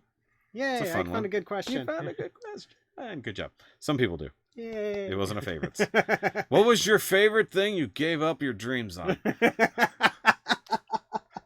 What I'm waiting for, and I want a less serious one day, like just a straight up like silly personal question, but not like gross. But either way, that's what I'm looking forward to one day, of actually really finding like a more lighthearted, less deep version, just for fun.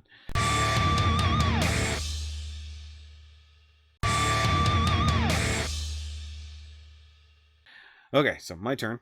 Uh-oh. And I've been trying to figure out how to word this. Yeah, you should run. You should run. Now, that's one reason why it's fun for other people to go first. So in case mine is crap, I can still think about it.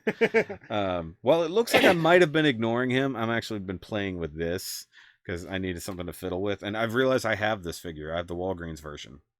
So I have the Jet version with the 2-pack of where they mix match the clones. That's right, because the car came with the Escape from Velocitron. Yeah, and he's up. He Problems on Velocitron. That's not actually what it is. I think it's Escape from Velocitron. But either way. Okay, so your personal question. Okay. Nothing's limited, right?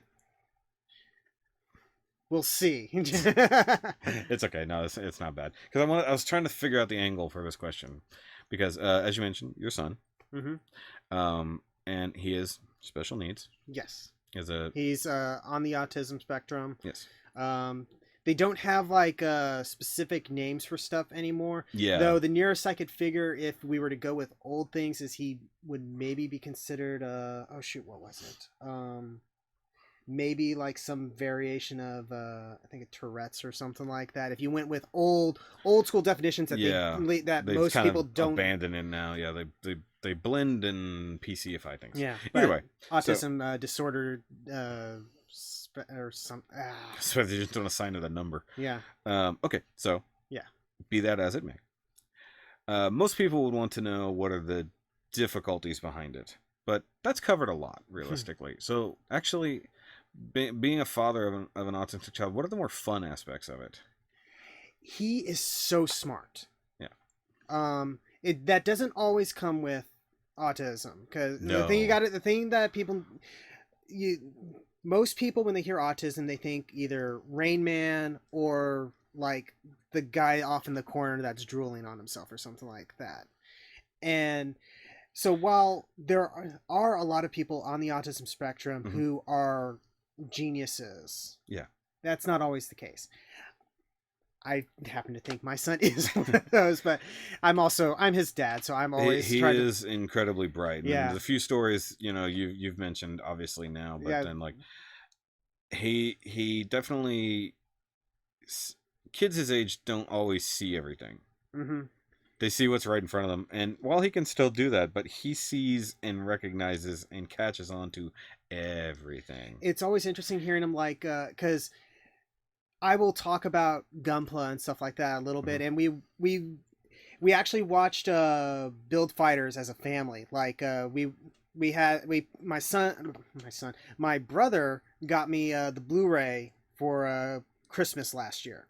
Oh, cool. And so we were just watching it in the evenings, actually while working on Gunpla. We were building Gunpla and watching Gunpla.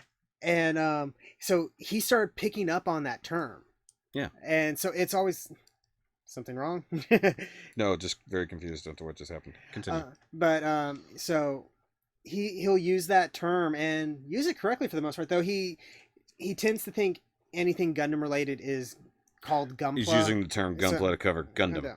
Okay. So sometimes I have to correct him on that. But like he'll hear us talk about like the comic book and then or the comic strip that by the way, we never mentioned that in your intro, but go check out his thing. Here Are You on Webtoons and Tapas now as well.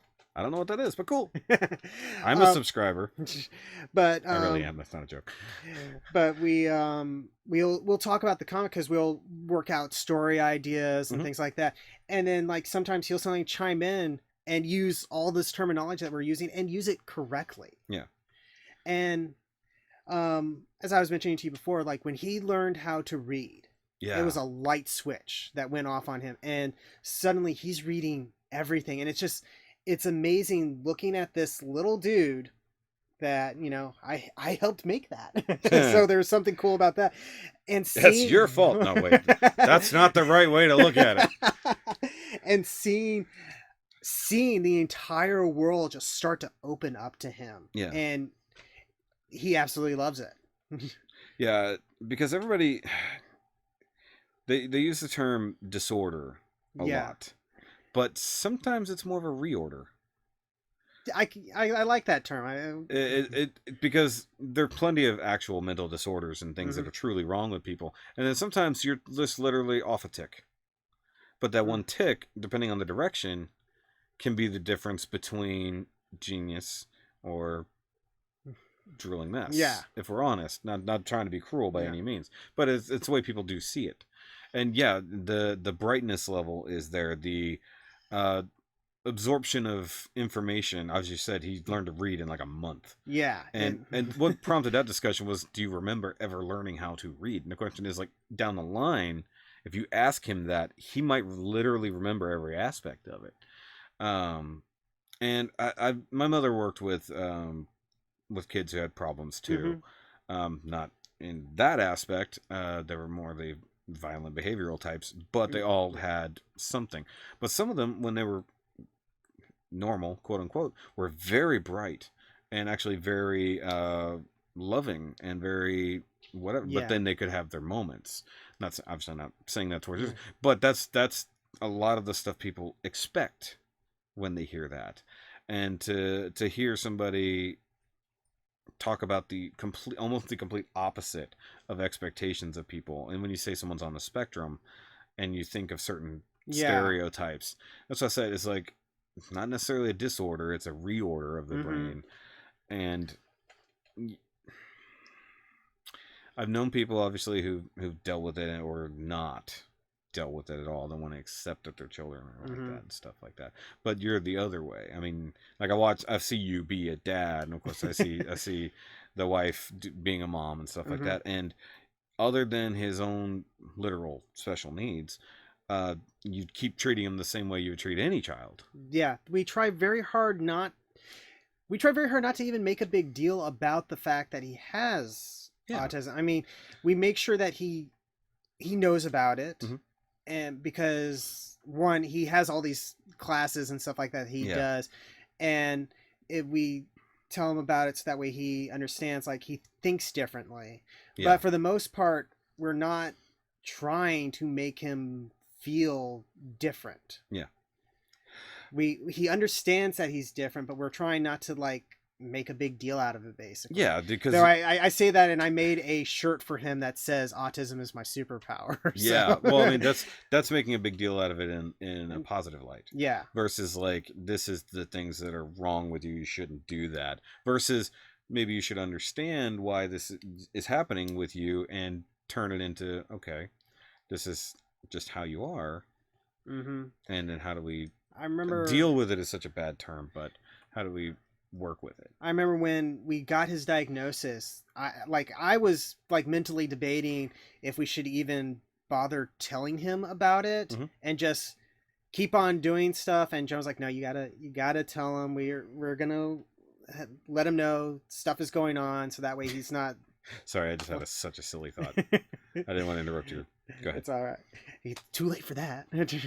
Well, it was your fault. You got it interrupted. But, like, we had to let him know and stuff, and he's handled it pretty well. Especially since we like I keep saying, it's like we stress him. It's like you think differently. You don't necessarily understand things. But that doesn't mean you're bad or anything like that. You're just different, and that's okay.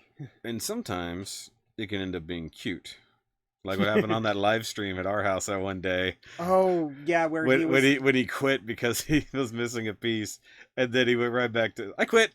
I'm I'm out. The I'm out moment. That actually, and I was actually really impressed with that because he could have easily had gone into a meltdown, which is an actual term for that. People with when you're associating people with autism, meltdown is when basically they just completely break down. Just and he could have very easily gone into a meltdown, and we probably would have had to pack up quickly, get him out of there. But even though he was very loud about saying "I'm out," he dealt with it, and he dealt with it in a somewhat constructive manner. Basically, he saw there was a problem, and he knew that he had the ability to distance himself for it, so he did. I think he went off and he went to his tablet or something. Kits, if I remember correctly, he was missing one of the claws for his Blastoise, and I think he either switched him to a different thing or he went and played on his thing. But either way, it was literally like, of course, people. Normal people can totally be like that anyways and may not even have the same reaction. So he rage quit what he was doing and then anti-rage quit his rage quit. It's like I'm done quitting. Okay. It's like, well, that was hilarious and cute at the same time. It could have gone really badly, but he made sure it didn't versus making sure it did, because there's quote unquote normal kids who would have taken that opportunity to just be dicks. And that's where they're smart in the bad way, where they're like, instead of finding the solution to it and finding a solution to their own negative behavior, enhance their own negative behavior. That's one of the things that I love about my son is that he because of his autism, he's very rules driven. So if we tell him, it's like you have to do things a certain way, he's going to try his hardest to do things a certain way, and that could become problematic down the road. Because if there's what happened when we didn't have soap in the bathroom, he didn't know what to do. He didn't know what to do because it's what he's used to doing. So we had to make that work. We have hand soap in the bathroom now, so it's not a problem.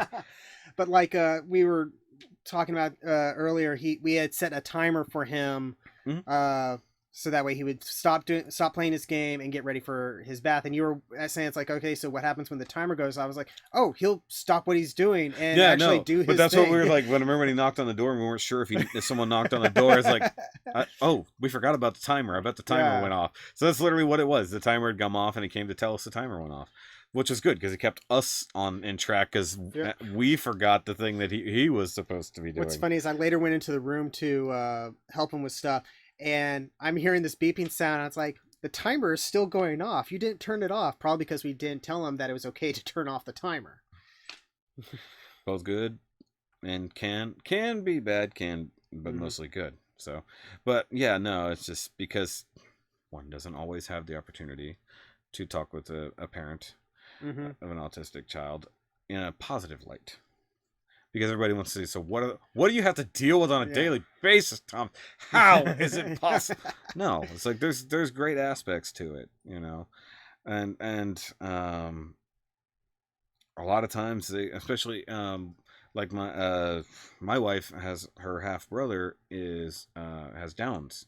Yeah, and that's of course that's a very severe thing, but in most cases he's just a normal teenage boy. He just thinks and moves in a different direction than we do. And sadly, they don't really have a relationship. Like, he doesn't really even recognize her hardly, just because she hasn't been around him much. But his cousins, he knows. Gotta think about that now. I have to think about the relation, technically speaking. It's his... technically nieces and nephews. Okay. It's weird because they're the same age. It's the same problem I have, where I grew up with my nieces and nephews, so I'm their uncle, but they treat me like a cousin because I'm a full generation behind my siblings. So it's a little weird, but it's a similar issue there, where he was way younger, and so they're I guess half. I don't even know who. It's their stepmother's kid, but I don't know if he's from their. Can't be from their dad. He died too long ago. So technically, there's not actually any relation now that I really break it down. But other than it's their stepmom's son. Yeah. So there's either way. Weird.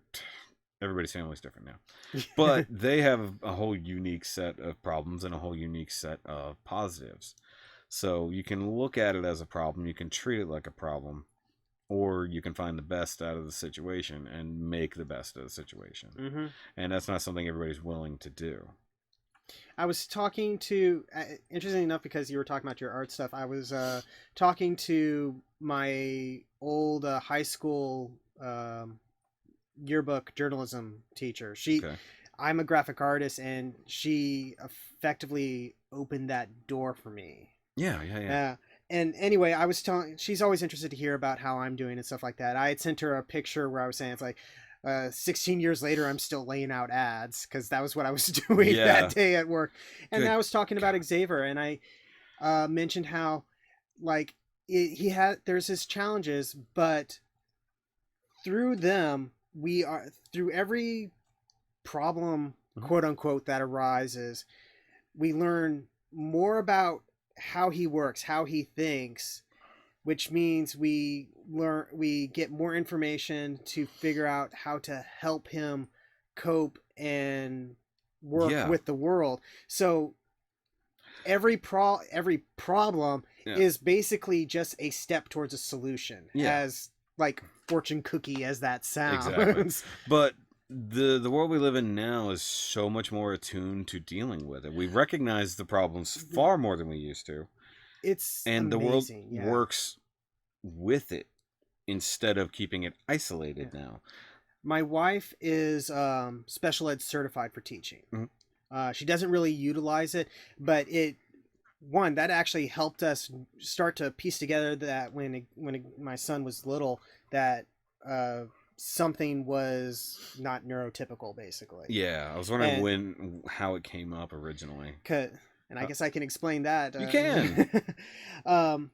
But she would share with me, like, some of the stuff that she was learning, and like the advances we've made, even just in the past, like, 10-15 years, are just mind-blowing. And then when you look at some of the stuff like 30-40 years back, it's positively barbaric. They would if they didn't know, they just stick electricity in it, or you would be locked away and you're gone. But happier notes, like, we started figuring out that something was up with my son when Like when he was little, sometimes he would littler because he's 6, and so like when he was a toddler, sometimes he would have his bottle and he would carry it around with him, and it seemed like every day he would pick a tile on the floor to set that down, and that's where that bottle went. Huh. He was which that's a kind of a tell. Yeah. Because we initially thought maybe he was obsessive compulsive. Yeah, that's OCD. Obviously part of it. Yeah, and then sometimes, for a while, he was real big into playing with like Hot Wheels cars and stuff like that. Nothing unusual about that. No. But what he would do is he would actually arrange them out in big lines, and I didn't say that's not atypical either. Well, and I mean, depending on how he did it, but yeah, I mean, like either that or I have a little bit to be totally. It's like that sounds like what I did as a kid. Hold on.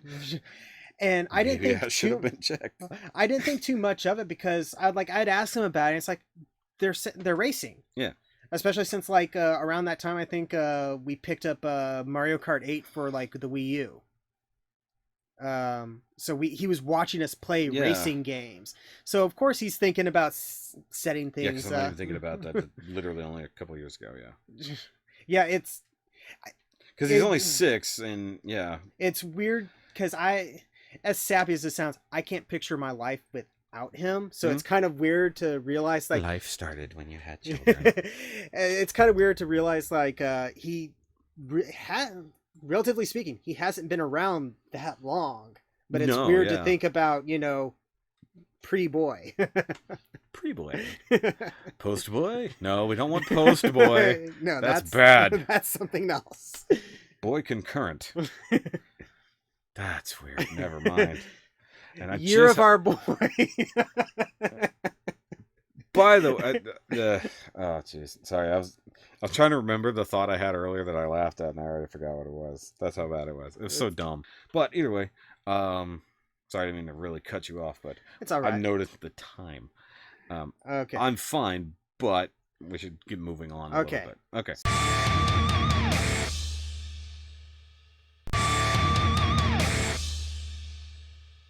Hit my. Ouch. It's fine. That's a weird texture. Anyways, so of course you can go first. You're slightly more prepared than I am. What keeps you in the fandom? Because sometimes Sometimes I don't see it as much with Gunpla community. At least with like the ones that. I forgot I'm way off camera here. The ones that at least the ones that I deal with, like the Houston and Texas Gunpla clubs. But sometimes fandom communities can get super toxic.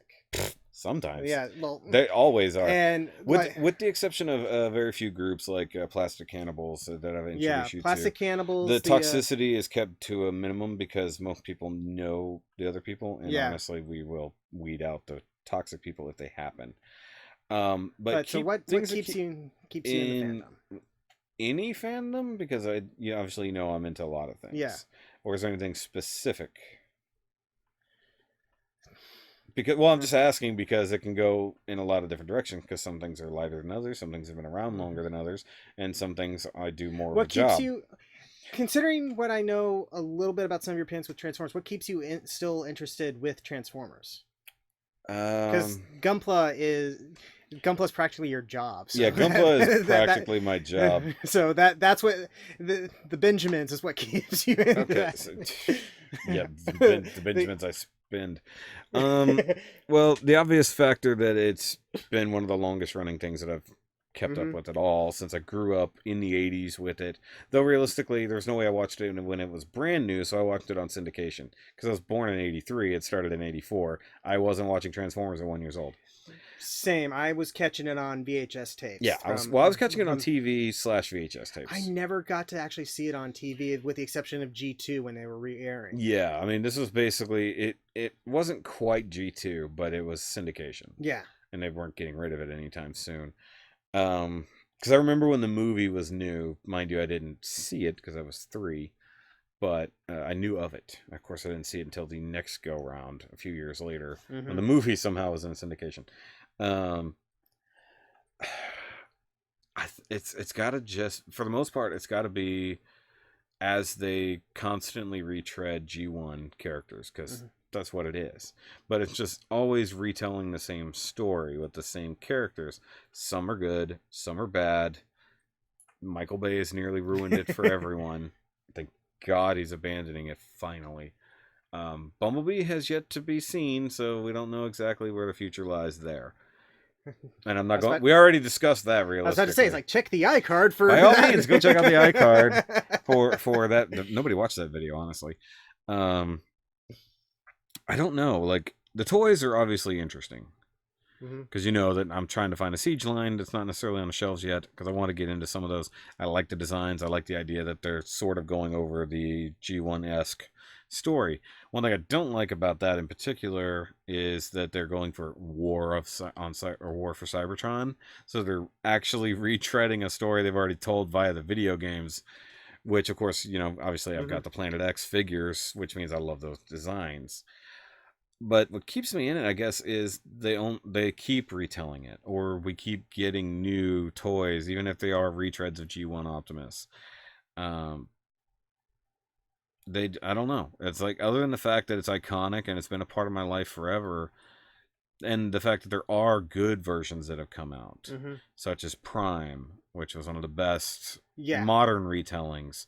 The IDW comics, while I don't keep up with them, I know of the stories, and that is a very in-depth story taking on the same characters. And of course, you need to let me borrow the books. And then, of course, there's continuations like Beast Wars and stuff like that that definitely kept fanning the flames of that fandom. And, you know, Beast Wars was great when you first started watching it.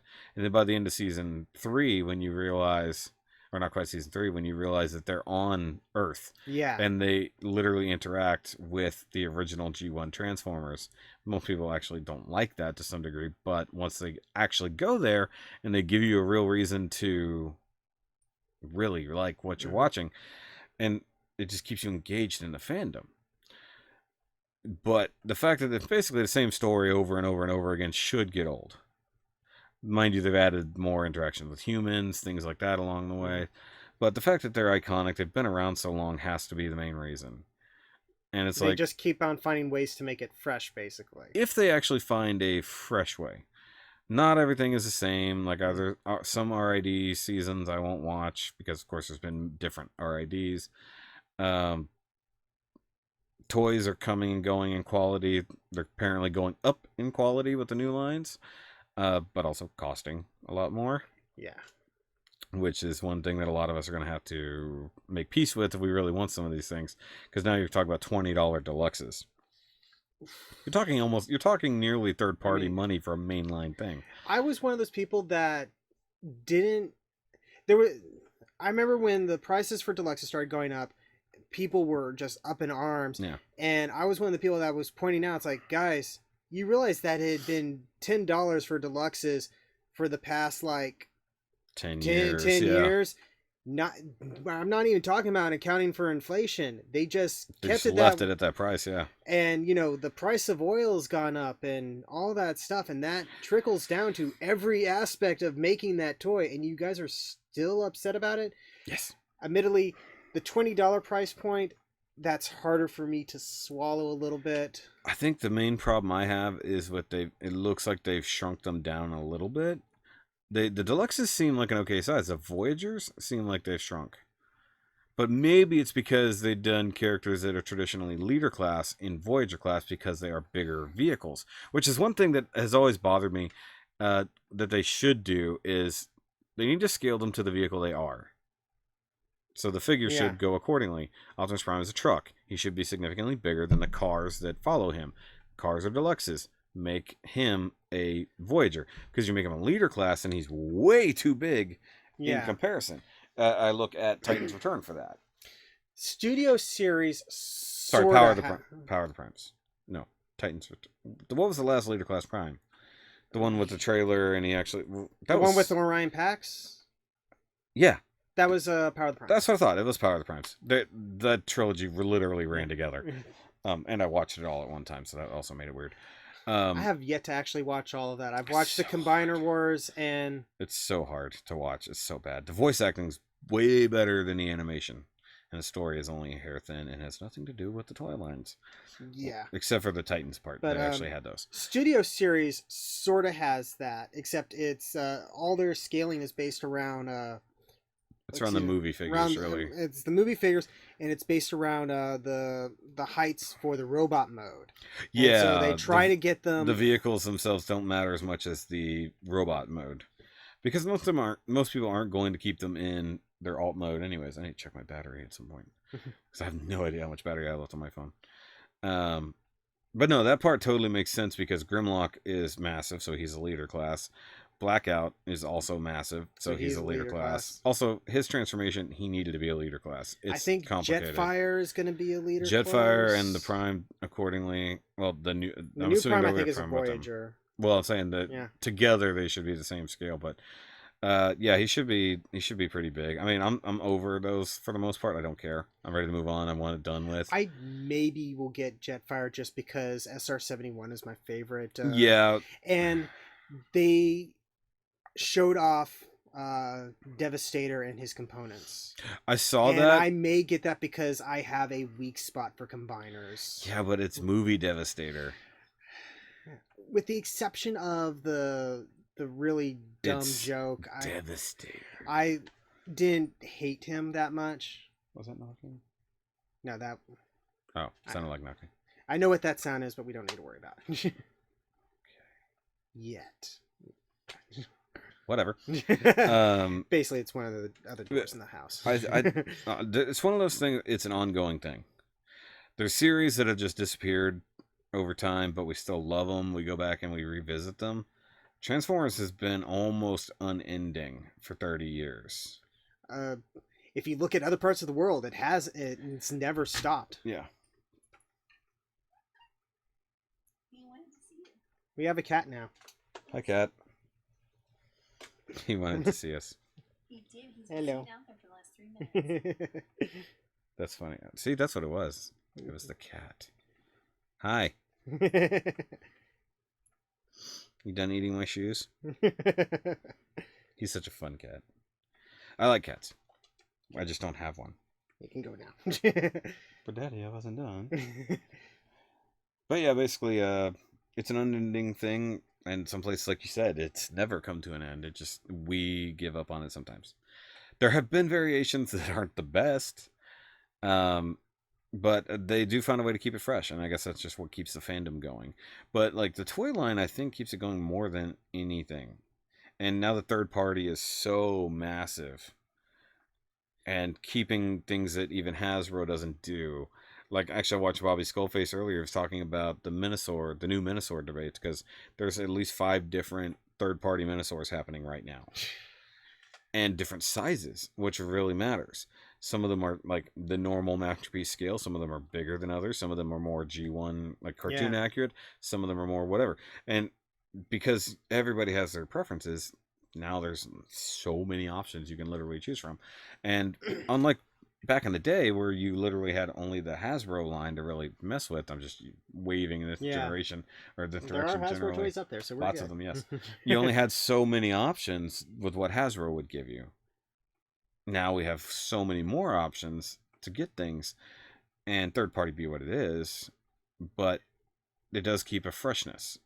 You're not locked into only being able to have this one thing. And same thing kind of with the series. And the fact that they keep making it for new generations. So now we've got Cyberverse as the new kiddie version. And RIDs tend to be the more kiddie version. I remember something that they showed from Hasbro showed it off. It was a slide from one of their like investor panels or something like that. Was a little chart or a little graph thing that showed rescue bots.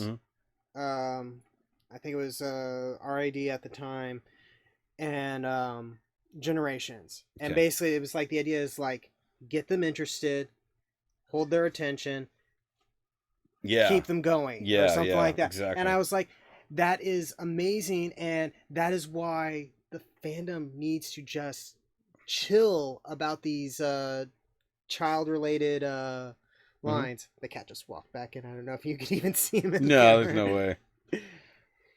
Don't need the cables. And so He it's wants to rub his face on everything. so just the fact that they are trying to get kids interested in this. It's like, yeah, it's a money motivated thing, but I kind of like this idea that it's helping making it become this multi-generational thing. Mm-hmm. That's true. That's very true. So there, you answered your own question. Hasbro makes me want to continue. They know what they're doing. What you smelling? The toy maker knows how to make toys. Good to know. He's like, I haven't rubbed my face on something in there yet. Okay, so that's a decent question. Yeah, because you had a lot of play. Power Rangers would have been the one to go for. It's like, why are you still a fan? I'm not. I'm just faking. Okay, my turn. Almost sort of playing on what you said. Okay. Or your question. Two things have to go.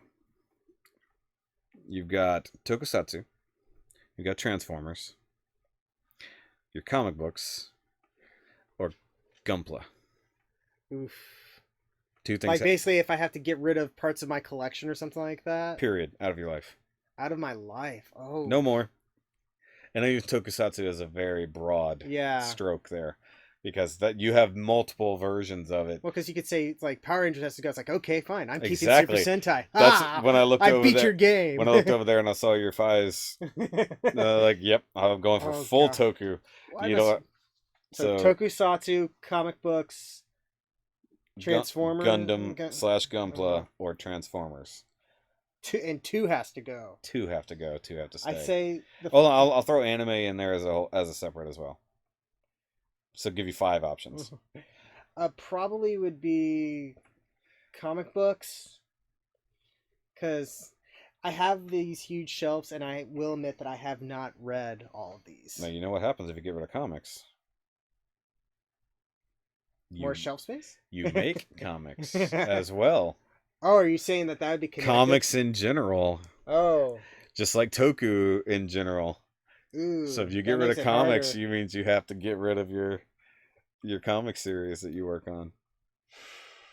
I know, I'm going for the tough questions.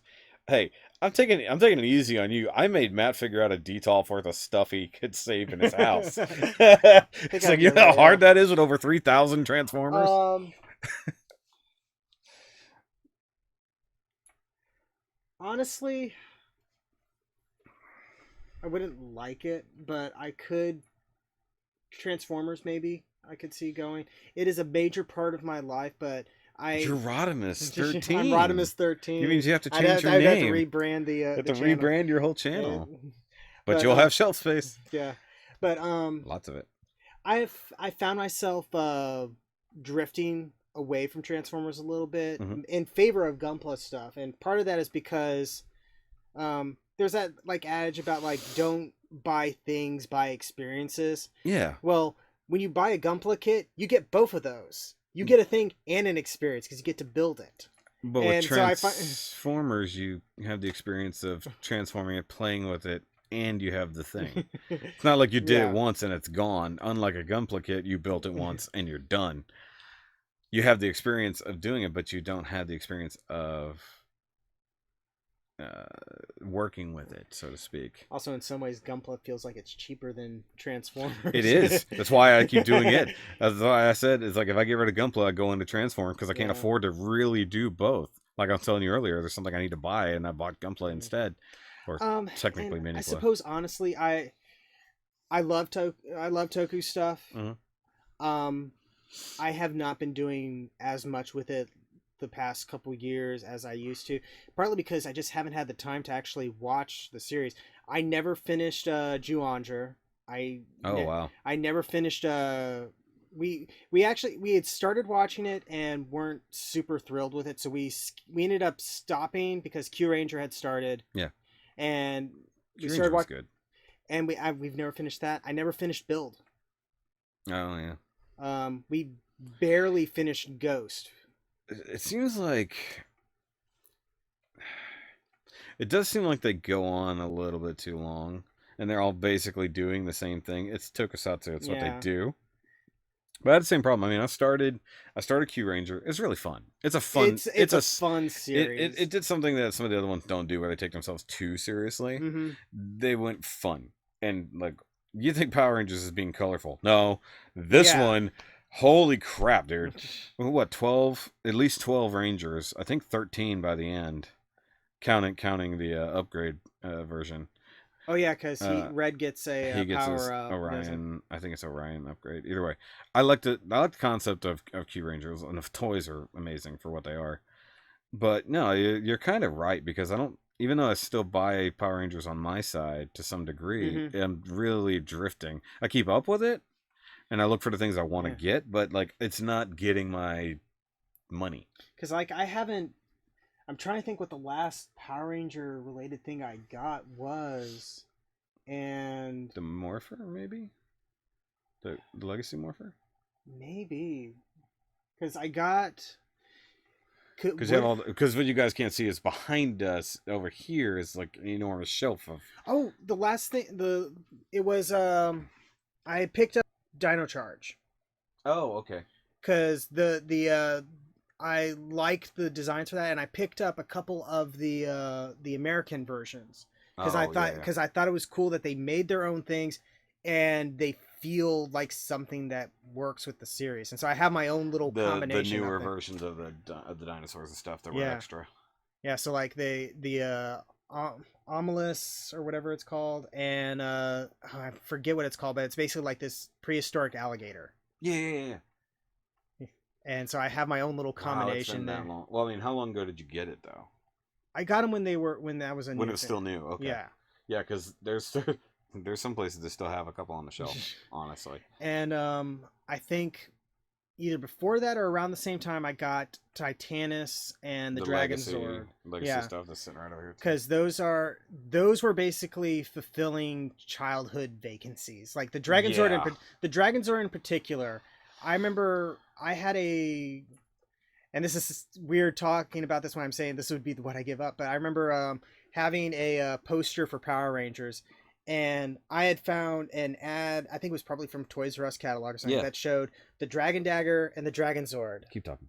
And I had cut that out, and taped it up onto that poster. And when I got my original Dragon Dagger, this right here, I crossed that out, and I like circled the Dragon Zord. I was like, one of these days I'm gonna get that. Never did.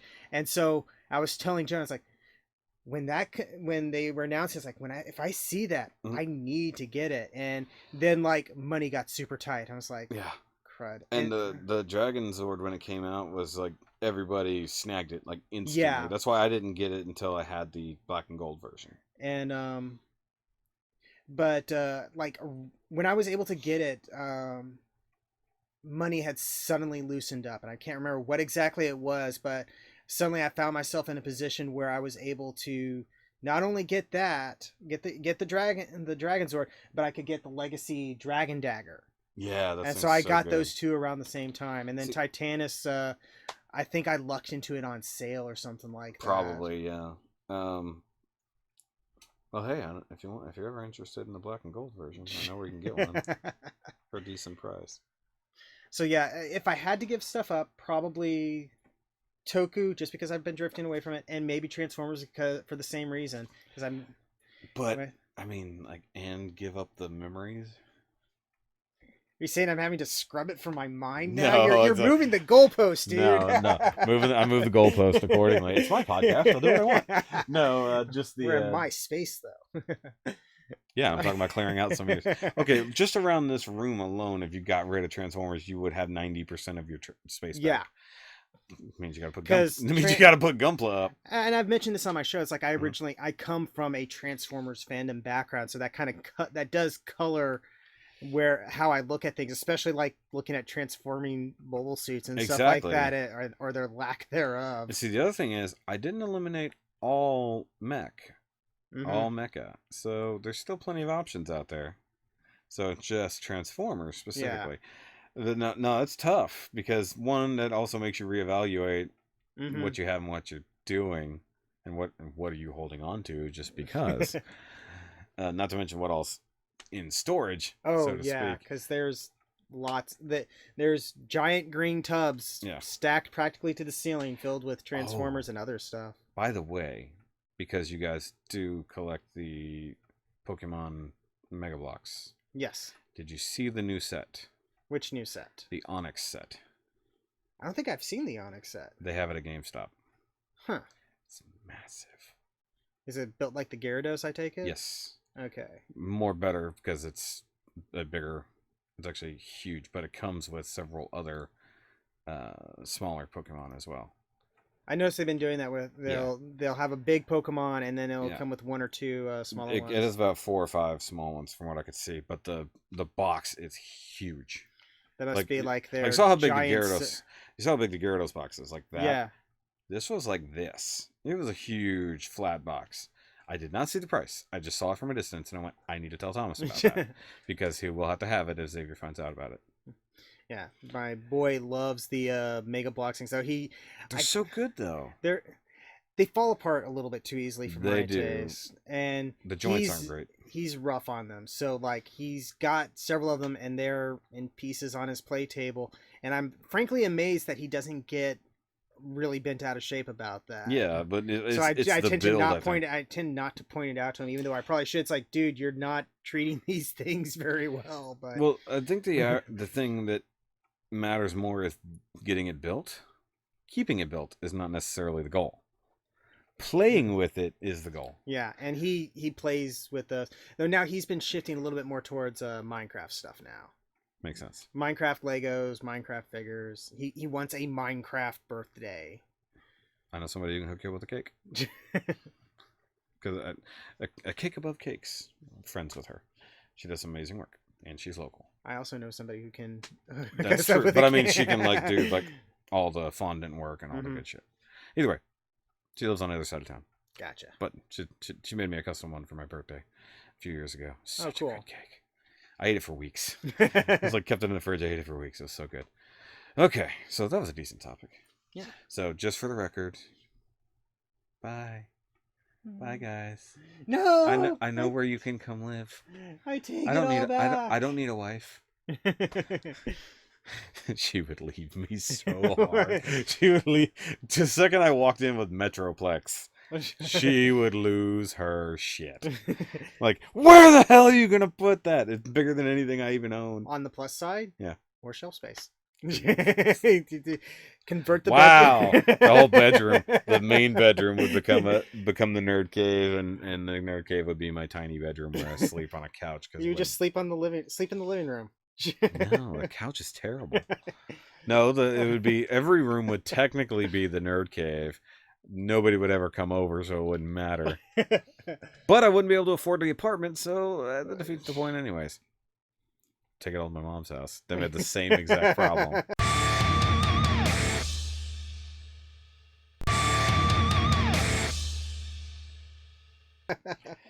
All right, so let's move on to final topics here because we're running out of time. Yeah. Because I seriously have no clue how much battery life I have left. I was at like 89% when we got here, so and it's not really struggling to do anything right now. But I've been looking over to see if I have any messages or anything. It's not even blinking like I've got a message from Facebook or anything in the last couple of hours. Normally the light would blink. Cat's back. Hello, kitty. Okay, so this would be general nerd topic. I don't have anything off the top of my head. Just something to discuss. Especially considering we've been doing. Well, we keep doing. Well, that's the point. Is like everything is tied to something. I had something a while back, but I can't remember what it is off the top of my head now.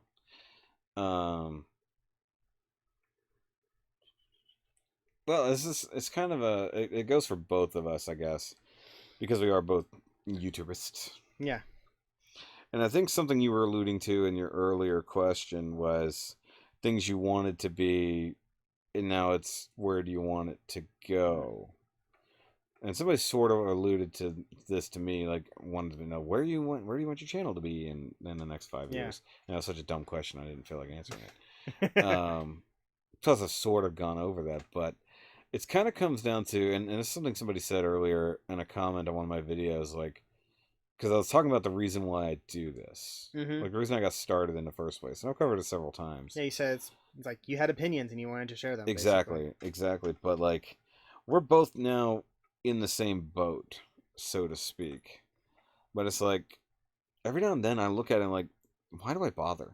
Mm-hmm. Like, no, you get down on, okay, I'm not growing fast enough. I'm not getting enough views on these videos. Why am I even bothering? I just want to quit.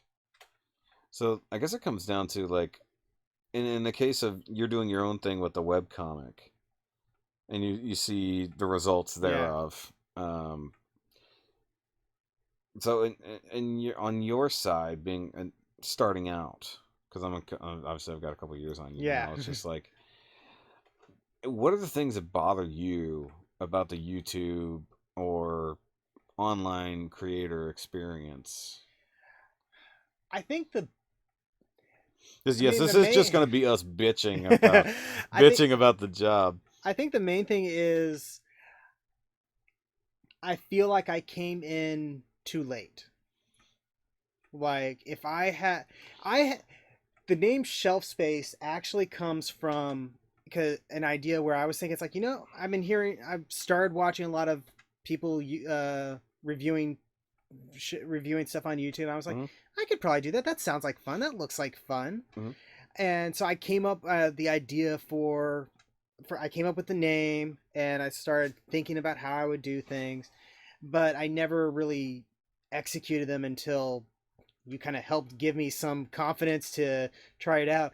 But by the time I got by the time I got into it, it's very much a saturated market. And I knew that going into it, but it's one thing to think about it in sort of the abstract sense, and another to get started and realize, oh yeah, I'm not going to get thousands of views and likes and stuff like that. I'm starting off, and I'll be lucky if I get, if I break into like the 20s on my views or something like that. Well, look at your last your monthly subscription box has like what, 130. It had a lot of views comparatively. And those are the only ones that have been getting the major views. Well, there's people who do it, but like, okay, so there's plenty of higher level YouTubers than us who do that stuff. And what if they don't necessarily get the same level of views? Because your channel is still new. Mm-hmm. Obviously. But you have your own gig. You have your own way of doing things. Mind you, slightly familiar looking. Yeah, if you guys look in here, not at his set from this, it'll look very, very familiar to all of you from this side of the camera. It's just funny. There's no influence here whatsoever. It's literally, I told you to buy these lights, and I gave you that one, so that's even funnier. But it's something that's ironic that has come up before, and I don't know if I've mentioned it on camera. The thing you were using for your October event is for Spectacular. The irony being that is actually our same sheet pattern on our sheets at home. So just by chance, what he started using as his new evil background happened to be the same exact thing that we have on our sheets at home. When you told me that, I literally it's so laughed funny. Out loud. Like it's like, okay, we're a little too simpatico now. But and I tell this to everybody now. I had a different feeling about it when you first got into it and we're friends. And I said, go for it, do what you're gonna do. And now I said, don't do it. Like I tell people, like, it is stupid hard. And it gets harder every year. And now with the new Article 13 thing going on in Europe, YouTube might be pulling out of Europe entirely if they crack down on every single thing. Because they're literally talking about every single thing that could potentially be copywritten at all will be blocked. Yeah. And there's so many people, like, you got to think about the music I use just for this. Mind you, I have a license to use it, or it's open market. They might not ever see it that way. They'll just be, okay, that's copyrighted, boom, done. Or I use a single image of George Clooney, or I use a less than 10-second non-even audio clip of something, and boom, done. That whole video gets blocked. So you're talking about YouTube creators not even being allowed to be viewed in the EU, not just like the UK, like all of Europe basically losing YouTube. And YouTube doesn't want that because that's a big ass market. But the fact that the EU would consider that as a thing that they should do is ridiculous. It's cutting off a chunk of the internet. So imagine, like, obviously I've lose the few subscribers I know that are from over there and that have been around for a long time. I wouldn't want them to not be able to see my stuff, you know, and that's a new hurdle. Like, there's a lot of problems. Like, you're not even remotely close to monetization. No. But now there's so many hurdles, and Unboxing Art's getting there. He finally hit 1,000. So I did my part. I subscribed to his channel. You did your part. I subscribed to his channel twice. Make a new channel, guys, and subscribe to other people's things. But now he's about to learn, because there's a 1 month process before you actually get your monetization after you hit 1,000 and you meet all the things to make sure you stay there. At least that's the way I look at it. I don't know if that's technically what it is, but they evaluate your ass. Yeah. And now he can actually deal with that. But if he's got anything remotely copywritten, or might be, he's gonna have to start dealing with copyright claims. And the smaller you are, the more they pop up, because you don't have as much protection. And I've learned that you're not connected to, like, the major. What's the term for the groups? The MCNs. Yeah. The multi-channel networks. There's a lot of protection when it comes to those things, because they basically pay YouTube to look the other way is what happens there. But in my case, I haven't had a decent copyright hit, like a legit one, in a while. But before I hit 1,000 weekly, like, just something dumb coming up. Now, mind you, some of them were blatant and like, oh, I should have caught that. But other things were tiny. Like, they've been on vlogs lately. That's it. Weird. Because background music in a store. Wow. Yeah. So background music playing in the store in my video. Oh, I'm stealing that. So luckily that's on the vlog channel, or at least the secondary channel, so I don't have to deal with that. But, like, these are all hurdles that new people have to deal with. And if you jump in on an MCN, or if you're doing something like the Paul Brothers, where you're just being assholes on camera and people pay you to do that, basically, that's the only way you're going to get anywhere. And then YouTube will look the other way and let you do whatever the hell you want. Basically, let's just be honest here. But, you know, there's a lot of things on the new side. Like, there was things I dealt with 2 years ago that you're either just now getting into, or you may not have to face it all, but you've got entirely new hurdles being on the beginning side now. Your baby channel. But so the way I think to just sort of, you know, keep me going on it is, because that's the point. Yeah. For the most part, I'm doing this for fun. I'm doing this to do it. Yeah. I'm learning new things. I taught myself how to do some stupid basic video editing in Premiere. Yep. Like, you've seen my stuff. I'm not doing anything remotely fancy, and that's mainly just because every time I try to do something new, it takes me like half an hour to 45 minutes just to try to do that one thing that maybe will last for like 3 seconds on the screen. Tell me about it. And so imagine putting together a promo for something and it gets hardly any views. So, like, I gotta tell myself, it's like, for one, since I can't monetize or anything like that, it would be nice to make money off of this, but I'm not doing this for money. I'm doing this for fun.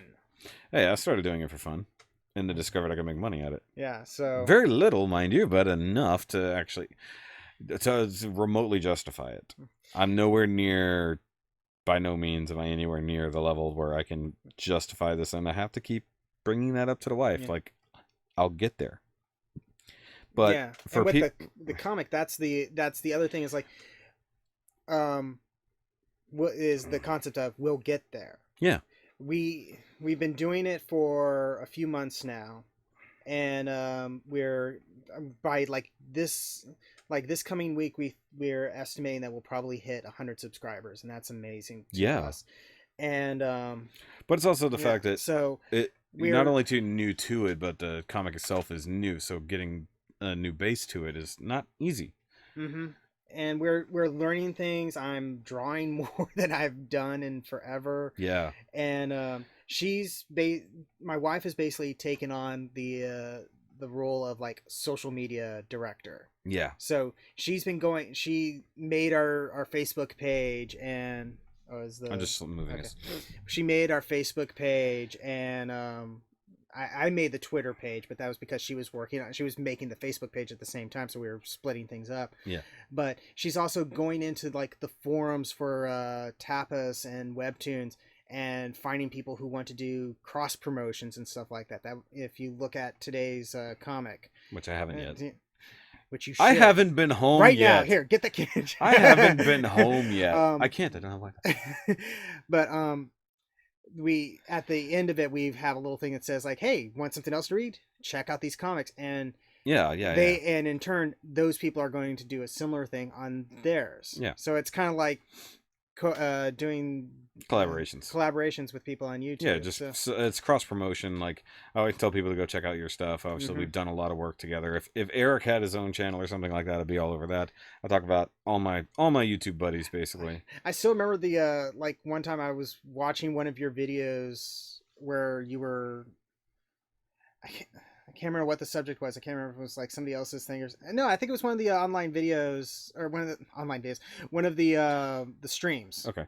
And like I popped on to say hi or something like that, and you said like subscribe to his channel, and then like 5 seconds later, suddenly I get a notification that I have a couple subscribers. Yeah. I'm like, whoa, it worked. The reason I know it works, and it's the reason why like I've had you on.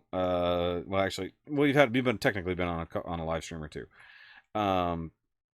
Because the last time that I collaborated, not the very last, but last time I live collaborated on someone bigger's channel, I gained 100 subscribers overnight. Oh wow!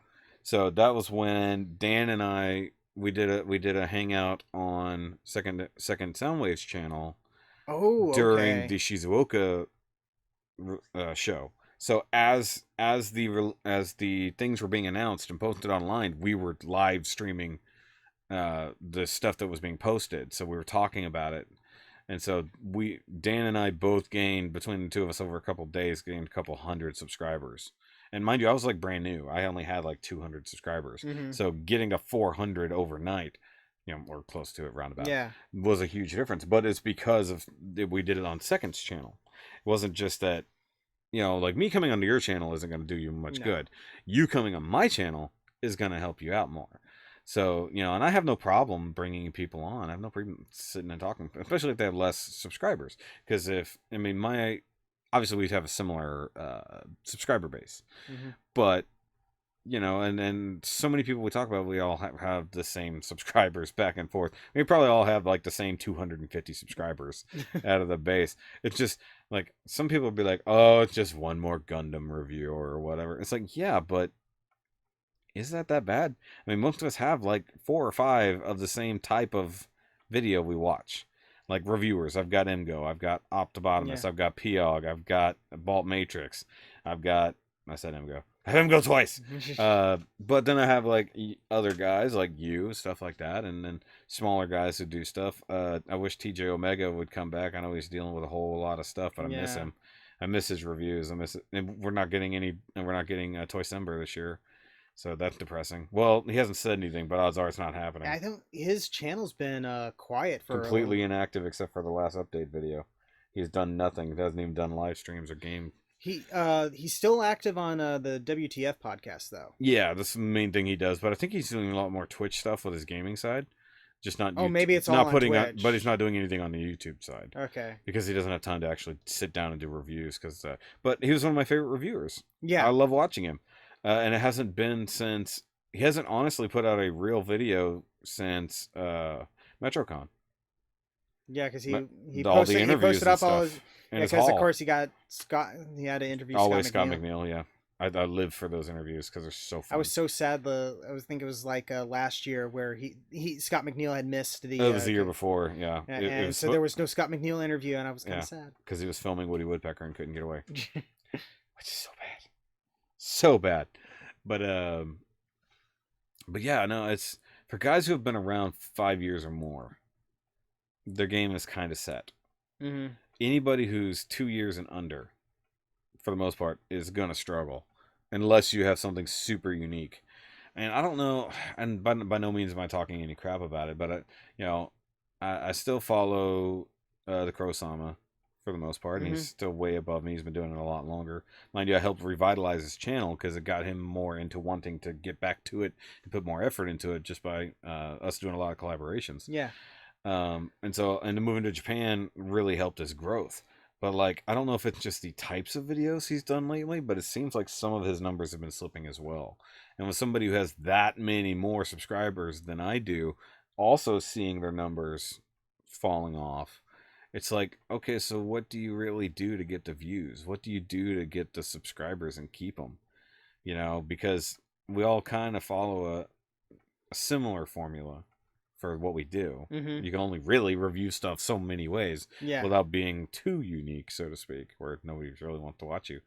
But also jumping into saturated markets such as Marvel Legends, Transformers, things like that. But it's all the stuff we love. Yeah, like I would never probably do Marvel Legend reviews because while I love comic books, I don't really into the figures. I don't really go out of my way for the figures. I think they're amazing looking. I got other stuff I like to collect. Well, not anymore. You got to get rid of like half of it due to the previous discussion. That was a hypothetical situation. Not anymore. It's reality, boy. No. And you got to get rid of the Wreck Guard that you haven't even finished reviewing yet. That would be crap. I haven't finished reviewing that yet. But like Infinity Gauntlet the video. I think that's one reason I gravitate to having so many different people who even have other channels and stuff like that, have so many people on and build those relationships, especially people who are still beginners. Obviously, getting on with somebody who's bigger would be great because that means growth. But cross-promoting with people who have the same problem. Somebody who has 15,000 subscribers doesn't have, well, they have the day-to-day problems I have. They don't have the same newbie problems anymore. Yeah. Another one of the things I have to tell myself is that I'm effectively doing this like barely even part-time. Like I will, like every other day I will dedicate like maybe 45 minutes to an hour to either record or edit. And that's about it, because I'm limited on my time. I pretty much have to do it in the morning before I go off to work, because when I get back from work, that's when I need to work on. You got to do the other thing. I got to work on the comic. See, if you hadn't started the comic, it would have been a different story. No, I'm not blaming you. I'm just saying that's what you did give up the free time to that. Yeah, and to be honest, there's sometimes where I wish I could keep doing stuff more with the video, but I've been having a blast with the comic book and. Makes the wife happy. You know what we need to do after it gets a little bit bigger? What's that? Add voiceover. That could be cool. I can do voices. I want to make some sort of promotional video for the comic. Oh jeez. The cat scare you? Because his tail just went. Well, we had that wasp flying around earlier in the house, so I've been a little bit jumpy. That literally scared, like, it just barely brushed my arm. I was like, oh god, what was that? I needed that jump scare. Good Lord, James. Got the blood pumping now. Just a little bit. But yeah, it's been I want to do some sort of promotional video. So don't have me do it because nobody watches them. Well, like I would do some sort of maybe not full on animation, but like something maybe animatic style. All you gotta do is move it around. Motion comic style. Just motion comic. That's all I was thinking. And there's like the person who was the faculty advisor for Game Club when I was in college. Okay. He's also a huge nerd. He has Go figure. He no. At one point he had like a record for like the most YouTube videos on YouTube. Really? Because he would just post these really random short things. Yeah. I'm trying to think what his name is on there. It's like Herbert Midgley or something. Okay. Oh, that was me. Okay. I've been playing with that for a minute. But he writes music. Oh. And because he's the music professor, or one of the music professors over there. But like, you know how like you would carry around a sketchbook at some point? Yeah. Because being an artist, I'm sure you did at some point. No. He carried around like a book that had blank music staffs. Yeah. And I would look over and see him doodling basically music. And I'm like, how do you do that? Because like you see lines on a page, he sees notes in his head. Exactly. Or technically he's hearing notes in his head. And I have to remind myself, it's like there's people who look at me drawing out stuff and have the exact same concept. Yeah. Like, how do you do that? But I want to like get with him and see if I can talk him out of like making a song or something for the comic and put it to this theoretical promotional video that I want to do at some point. Because unboxing art I feel bad because like I couldn't see the timer. It's still going. It's just hard to see. I was gonna put together an intro for his reviews, and we were working on kind of throwing ideas back and forth. One problem is we never got a time to sit down and actually make it happen. Yeah, it's one thing for me to talk about it, but I can't just up and make something for somebody else's stuff without having a true idea of where we're going. Yeah, but he found somebody who could actually animate and do all kinds of stuff, and it's costing him a little bit of stuff, but an actual truly like animated intro with like his logo character and stuff like that. Nice. Because he's an artist too, so he can draw up whatever he needs to and then give it to the animator. But I feel bad that I couldn't make it happen, but that is one of those things that, like, say for promoting your comic, you know, one you're using your skills to do it to a most degree, but finding something unique to do now is so hard. Because there's a lot of people doing unique things. And... yeah, uniqueness is not as unique as you think it is. But everybody's unique. No one is. That's exactly right. So that's why, like, I have so many different types of videos on my channel. If you scroll through, there's some things that have like 1 or 2 videos that I did and I gave up on the idea. But like certain things stick, you know, and then certain things like I haven't even included Squishy or Squishy Jr. in a robot toy review in so long I keep forgetting about it. Squishy and Squishy. Yeah, so Squishy, the 6-inch Metroid I have. I don't know if I've seen those. Oh, you got to watch the Squishy review. When we're done, we'll watch it because it's real short, but you'll get the idea. So in the review, he's alive. He's not just a toy. And because he's a Metroid, he has to suck life energy. But the thing is, he likes to suck robots. So when he first comes alive, he flies into the living room and starts attacking Optimus Prime. And then he starts attacking the Megazord. And he's going from bot to bot. And like I actually downloaded the sound effects from Super Metroid Prime or from Metroid Prime. Yeah. So I'm using the legit Metroid sound effects applied to the toy as he thinks. But every time I would do a big robot review, he would come in. And I just quit doing it. And then when Squishy Jr., when I got that, so the little one, I did a video for him, and he would go after the smaller robots. But I haven't included them because it was such a pain in the ass. Because one, I had to animate it. Yeah. But it was choosing the proper... It took forever to add the sound effects in a way. So there's 4 different screeches, maybe 5. There's the movement noise. There's the attacking sound. There's the normal sound. And then like the one time he attacked when I was doing the Snarl review, he went to go land on Snarl's back, hits all those spikes, and then he gets the scared sound. And I was like, whoa, are you okay? Like he hurt himself like attacking it. I'll have to go back. No, the Squishy review is great because he ends up on my head at the end. I'm literally treating it like a live animal. It was so creative, but it was so hard. It was basically like a skit is what it turned into before I really did skits. Skits, another type of video that I really enjoy doing and people really love watching, but I can't just do them, you know, mostly because I don't have enough creative flow to make them continually happen. Yeah, it's like I like putting a little goofy short or something before some reviews, whenever like that's very much ripping off TJ Omega's thing, because for a while with his cold reviews, intros, he would have some quick joke that was hilarious, and so I try to come up with things. He kind of got away from those in the last couple months that he was doing as often, but it was funny. But he was also working on upgrading his equipment, changing his things the way he does it. But look at him go. He does a skit at the end of every single video. Well, every single review. It's been a while since I've watched this, but that was one of the things I always would look forward to on his videos. It's like, okay, what's he going to do this time? The new one for the Siege line is funny. Oh, I'll have to check that out. Because it's a continuous story. So it's the Decepticons versus the Autobots. I almost said Megatrons. And they're in the middle of the war, and it's a siege. So they do whatever. There's a wall in between them. So what Prime keeps doing is he doesn't feel like going out there and getting into the battle himself.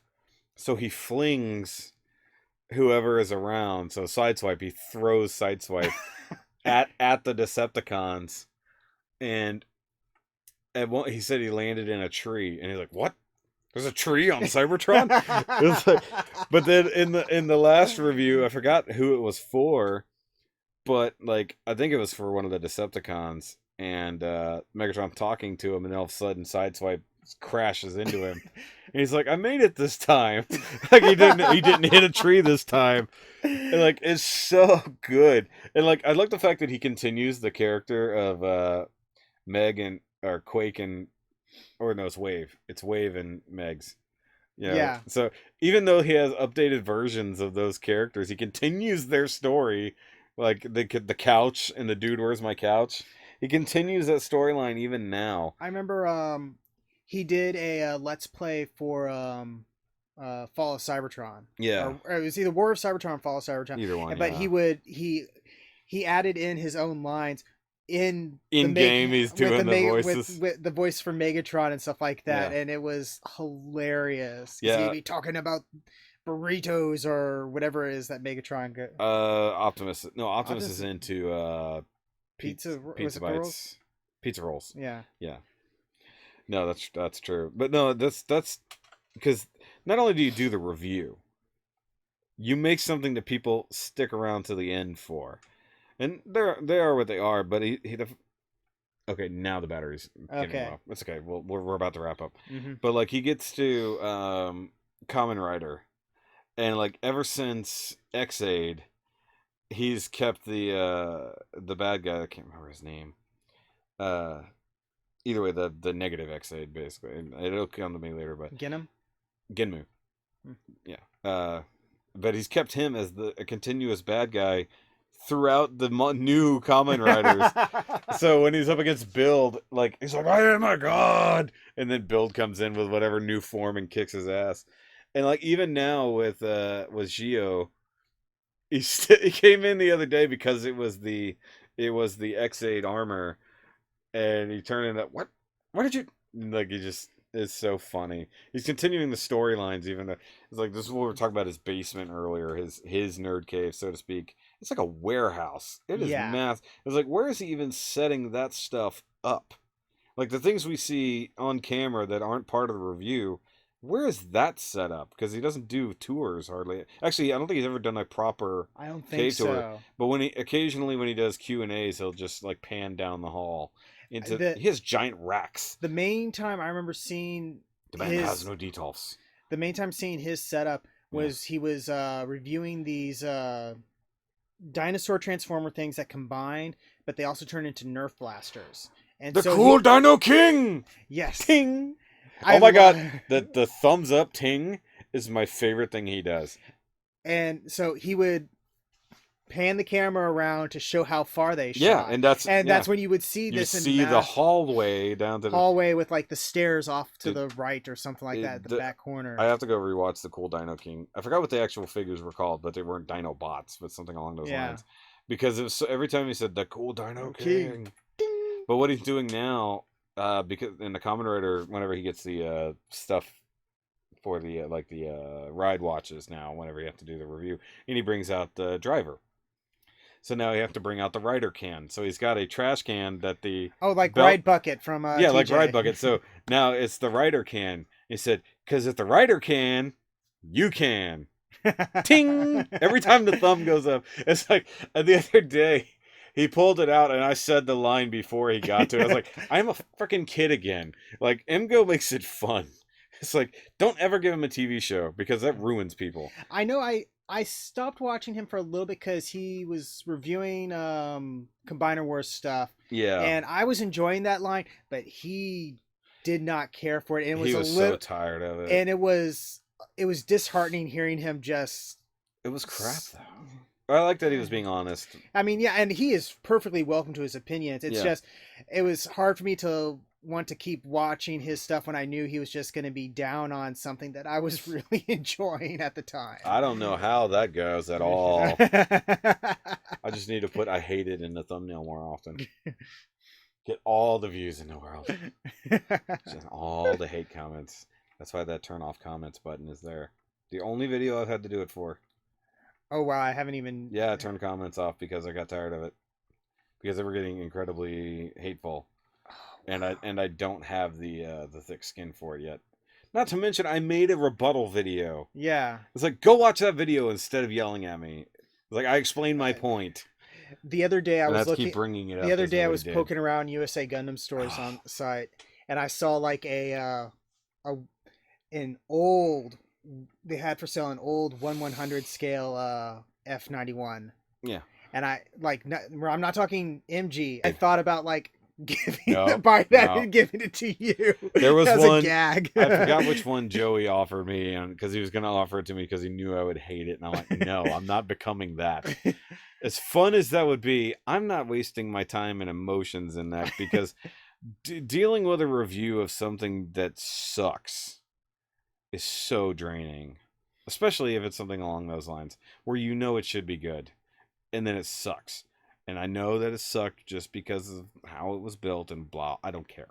Closest I came to that was the those G unit things, which you warned me right up ahead. It's like they're not that great kits. And the main thing I took away was like standing still. They look awesome. Just don't do much else. Exactly.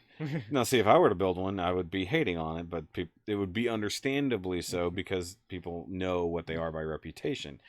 Reviewing something that supposedly should be good and giving it a terrible negative review piss people off. They're like, you want an honest opinion? I gave you one. If you don't want an honest opinion, I'll direct you at some other people. It's that one person who was saying, it's like, why do you keep reviewing Gunpla? That guy was so funny. And I'm like, I bring that up all the time. I looked at that. It's like, nine times out of 10, you're like almost overly positive about everything. You seem to. I love a lot of things when they're good, but I'm also critical about things when they suck. But the fact that dude had literally only seen the 2 reviews that I was hating on the kit. And honestly, I wasn't hating on the kit for Destiny. I'm hating on the design of Destiny. And there are limitations to the kit too. But I mean, like, yeah, because you're not a fan. It's not like it was. Well, I am, Assassin. but if you've ever seen, God, I can't remember the dude's name now.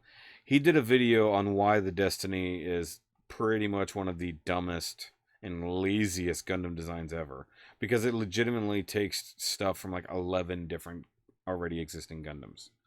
That's how lazy they got with it. I mean, the color scheme alone came from Zeta. Well, that's because Destiny was trying to be Zeta. But I mean, like, and a few other things like that. Some of the it's so derivative and not unique, and that's something that Seed was definitely guilty of in general. But the Destiny was the worst. Not to mention, the technology didn't actually work the way it was advertised. They just made shit up. In universe, they just made. Literally, it says they made it up. It's just like. Yeah, it doesn't actually do that, but hey, it looks cool, so we're just going to pretend that it actually works. And when you find out that the Wings of Light are just an accident of technology, it was never an intended thing for it to have or have a point to. That's right, because it's exhaust or something. It's the Mirage Colloid system combined with the... not just a thruster, but something else. But it is basically colorful exhaust. That basically adds a minor afterimage and actually does not create thrust at all. And it's not even offensive, if I remember correctly. No, it does nothing. It's not like he has beam wings. No, it's not. It's not like the original Wings of Light, like from Victory. And it's the It's the Mirage Colloid with the whatever Lumiere system from Stargazer. The Voiture Lumiere system. Oh, I didn't realize that's what it is. It's the combination of those 2 technologies. Wow. And it's not on purpose. It's just that's what happened when they were near each other. It had both. They literally just threw every bit of technology they had at it and saw what would happen. The Wings of Light are an accident of that. They literally have nothing to do but look pretty. They don't even serve the purpose of gathering speed like the system for the Stargazer. They're not offensive. They're not technically a weapon. And they don't add thrust because the way the wings are positioned and they're fixed in that position wouldn't propel you forward at all. But the big thruster in between does. So it's literally just dumb. Mm-hmm. It's a dumb thing. And the downgrade of the sword, the Excalibur from the Impulse, is a complete wraparound energy blade.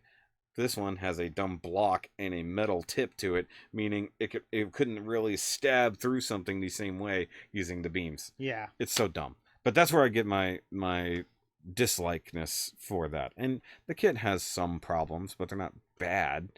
It's just I don't like Destiny as it is. I mean, I probably technically hated on the Freedom 2.0 as a kit more than I did Destiny. Because as a kit, it's just meh. But either way, we'll go ahead and call it quits there. It seems like a good plan. And it's late and I still have a long drive home. Oh, but boy, hopefully traffic is cleared out to some degree. Well, I'll try to give you a pepper or I will something take a along Dr. the Pepper on the way home. I haven't even heard from the wife in a while, but I'm assuming she's okay. She should be home by now. But either way, thank you for having me over. It's always fun. Thank you for coming over. Yeah. Oh, well, yeah, it was easy. It's like it saved you a trip up to the cave. Yeah. Plus, we got to hang out in your cave, which we should do more often. Yeah. We'll be doing a whole lot more together in the future, of course. Thanks for being subject to this torture as it is. No problem. One of these days, this will get shorter. They tend to get longer more than shorter, but it's fun. You get to sit in BS, and we don't have 7 people trying to talk over each other. It's like, I think the only problem I'll have with this is that I'm probably not going to watch this video because I lived it. Why am I... Dude, how do you think I feel? Not only did I live it, I have to edit it, which means watching it at least 5 times. Yeah. To edit it, not to mention doubling up because I had the audio version behind me, which I made life harder for you. I don't know why I do it that way, honestly. Well, it's not your fault that I didn't bring my webcam.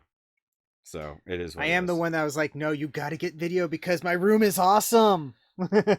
Well, the other thing I could do is sync them up and use this audio instead of that audio. Assuming that the bitrate is the same. I've had that problem. 44,000, 41,000. Oh no. And I could not sync it because the bitrate was wrong. I was like, that sucks ass. I've been there before. But guys, of course, go subscribe to all the things. Yeah. Go check out his stores. Go read the comic. Because I do. I've been I would have read the new one had I not literally been doing everything else since 4 a.m. Pretty much, yeah. Yeah. And of course, look forward to any and all things that he will be doing in the future. We may or may not be doing a future builder showcase on this little guy right over here, but it will be featured in the Gundam Grand Prix video. Well, featured as in it was on screen. Yeah. And I'll probably be doing a video on that. Well, you better review your own damn thing. Yeah. I will promote the hell out of that because I need to. But of course, it's always fun, my friend. And guys, remember as always to keep on nerding and to keep on building. And let's keep building this community together. And go build up his community a bit too. And you know what? I'll see you the next time you invade my shelf space. I invaded your shelf space. See you later, guys.